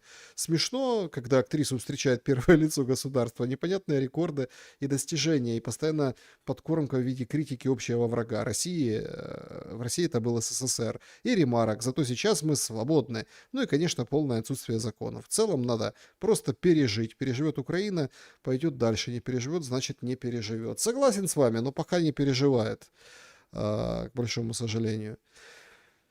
Так, если принять во внимание суммы залогов в ОП, те, которые уже произошли и могут быть в перспективе, не выглядит ли резкое повышение стоимости проезда в Запорожье попыткой срочно закрыть чьи-то финансовые или управленческие проблемы, Наталья? Нет. Нет, стоимость проезда в Запорожье, как и в Киеве, там намечается, и в других городах, это объективный показатель того, как руководились экономикой. Это показатель курса, соотношения цен. Опять-таки, ну, можно сказать, это Армуз. Нет, это местные руководители. Это местные. А какие?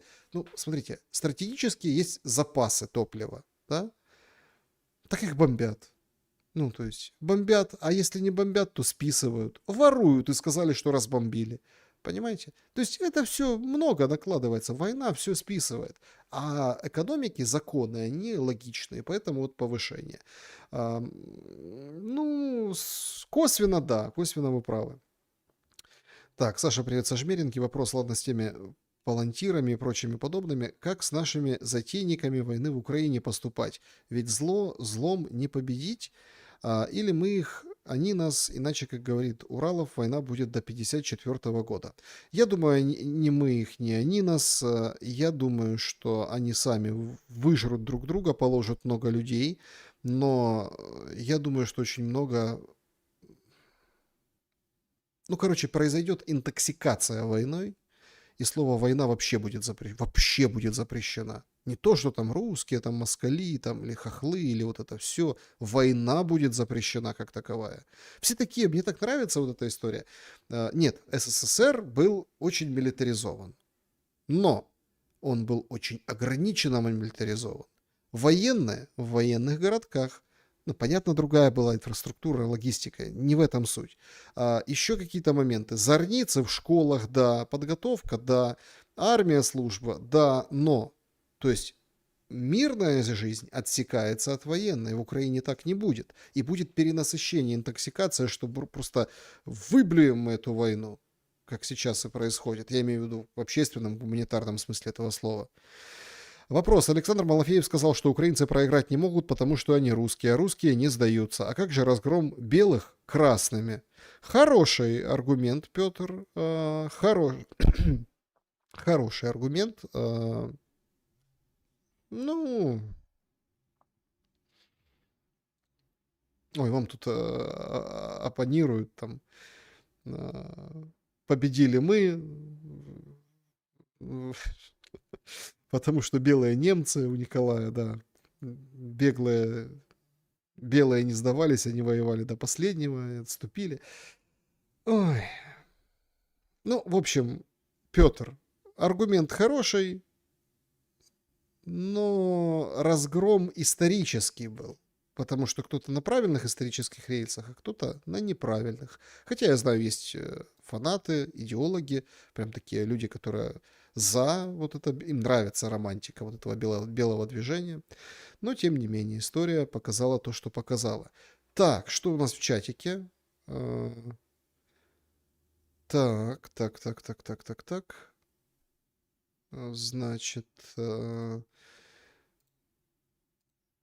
Так, тут мне говорят всякую ерунду. Отдохните от чата, пожалуйста.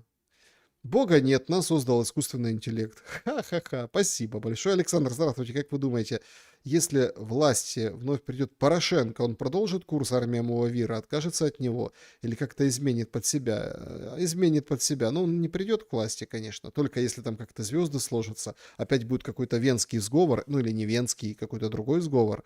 Вариант исключать нельзя. Потому что это вполне себе может быть компромиссной фигурой для того, чтобы как раз-таки реваншизма не допустить, кормя людей продуктом этого реваншизма, армией, мовой, вирой, но на других рельсах. Ну, понятное дело, что он с этого не отступит, это его. Он, видите, как гордится этими НАБУ и так далее. Но, с другой стороны, Порошенко все равно было, жму руку, обнимаю. И деньги делались. Немножко есть разница подходов. Это вот как бы вид людей. Ну, все-таки он же ну, хотя он тоже там такой украинец, как Зеленский. Но, тем не менее, это вид людей, а дела делались. И поэтому, в общем, такая вот история. Я думаю, что это будет тоже, но немножко по-другому.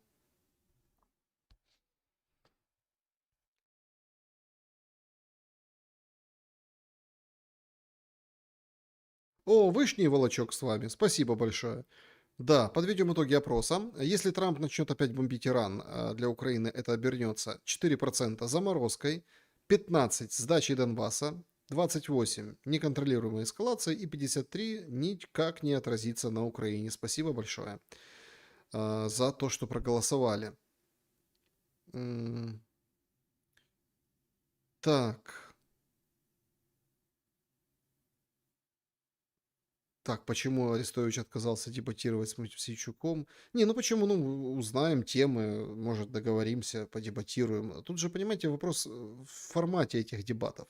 То есть вы реально находите их прям интересными, да? Но это будет... Ну, в общем, я понимаю, что чего, наверное, все жаждут крови, мнений, аргументов, написать, а я за того, а я за того. Но насколько это придаст, насколько КПД этого, насколько удобно будет получить новые мысли, новые аргументы. То есть в жестком формате это будет не так весело, не такое шоу. Ах, все хотят вот именно шоу по тому или иному вопросу. Поэтому Лучше посмотреть Арестовича, лучше посмотреть Мосейчука и всех других. Но это мне так кажется по состоянию на сейчас. Конечно, мы вернемся и к этим форматам. Они не забыты и никуда не умрут. Никуда не денутся, не отомрут. Так, значит... А как Starlink через купол работает? Ну, понятно, да. Антверпен центр смотрит, но всегда опаздывает. Не опаздывайте, пожалуйста, пересматривайте, что пропустили. Друзья, так, Шелест, когда щелен. Ну, на этой неделе Кристина будет. Спасибо за то, что интересуетесь. Арестович, у Трампа и Си все было плохо во время переговоров, но это значит, что это хорошо, что они обо всем договорились. А если у Путина и Си все будет хорошо на переговорах, это будет означать, что все плохо. Вы согласны? Нет, я не согласен. Ну, я не согласен. Я считаю, что все гораздо проще, чем может быть. Сашко, піддержи нас, українців в Росії. Привіт вам в Россию, украинцы. Не забывай свои корни, помни, есть вещи на порядок выше, слышишь? Вот такие дела. Да, вокруг шум, не кипишуй, все ништяк. Да, друзья, всем большое спасибо за то, что пошумели сегодня. Пожалуйста, поставьте лайк, не забудьте, да, и потому что это очень важно, для того, чтобы наш шум было слышнее и виднее, и, в общем, залихватские, как можно было больше. Пишите в колобок, куда мы катимся. Самое главное, берегите себя и друг друга.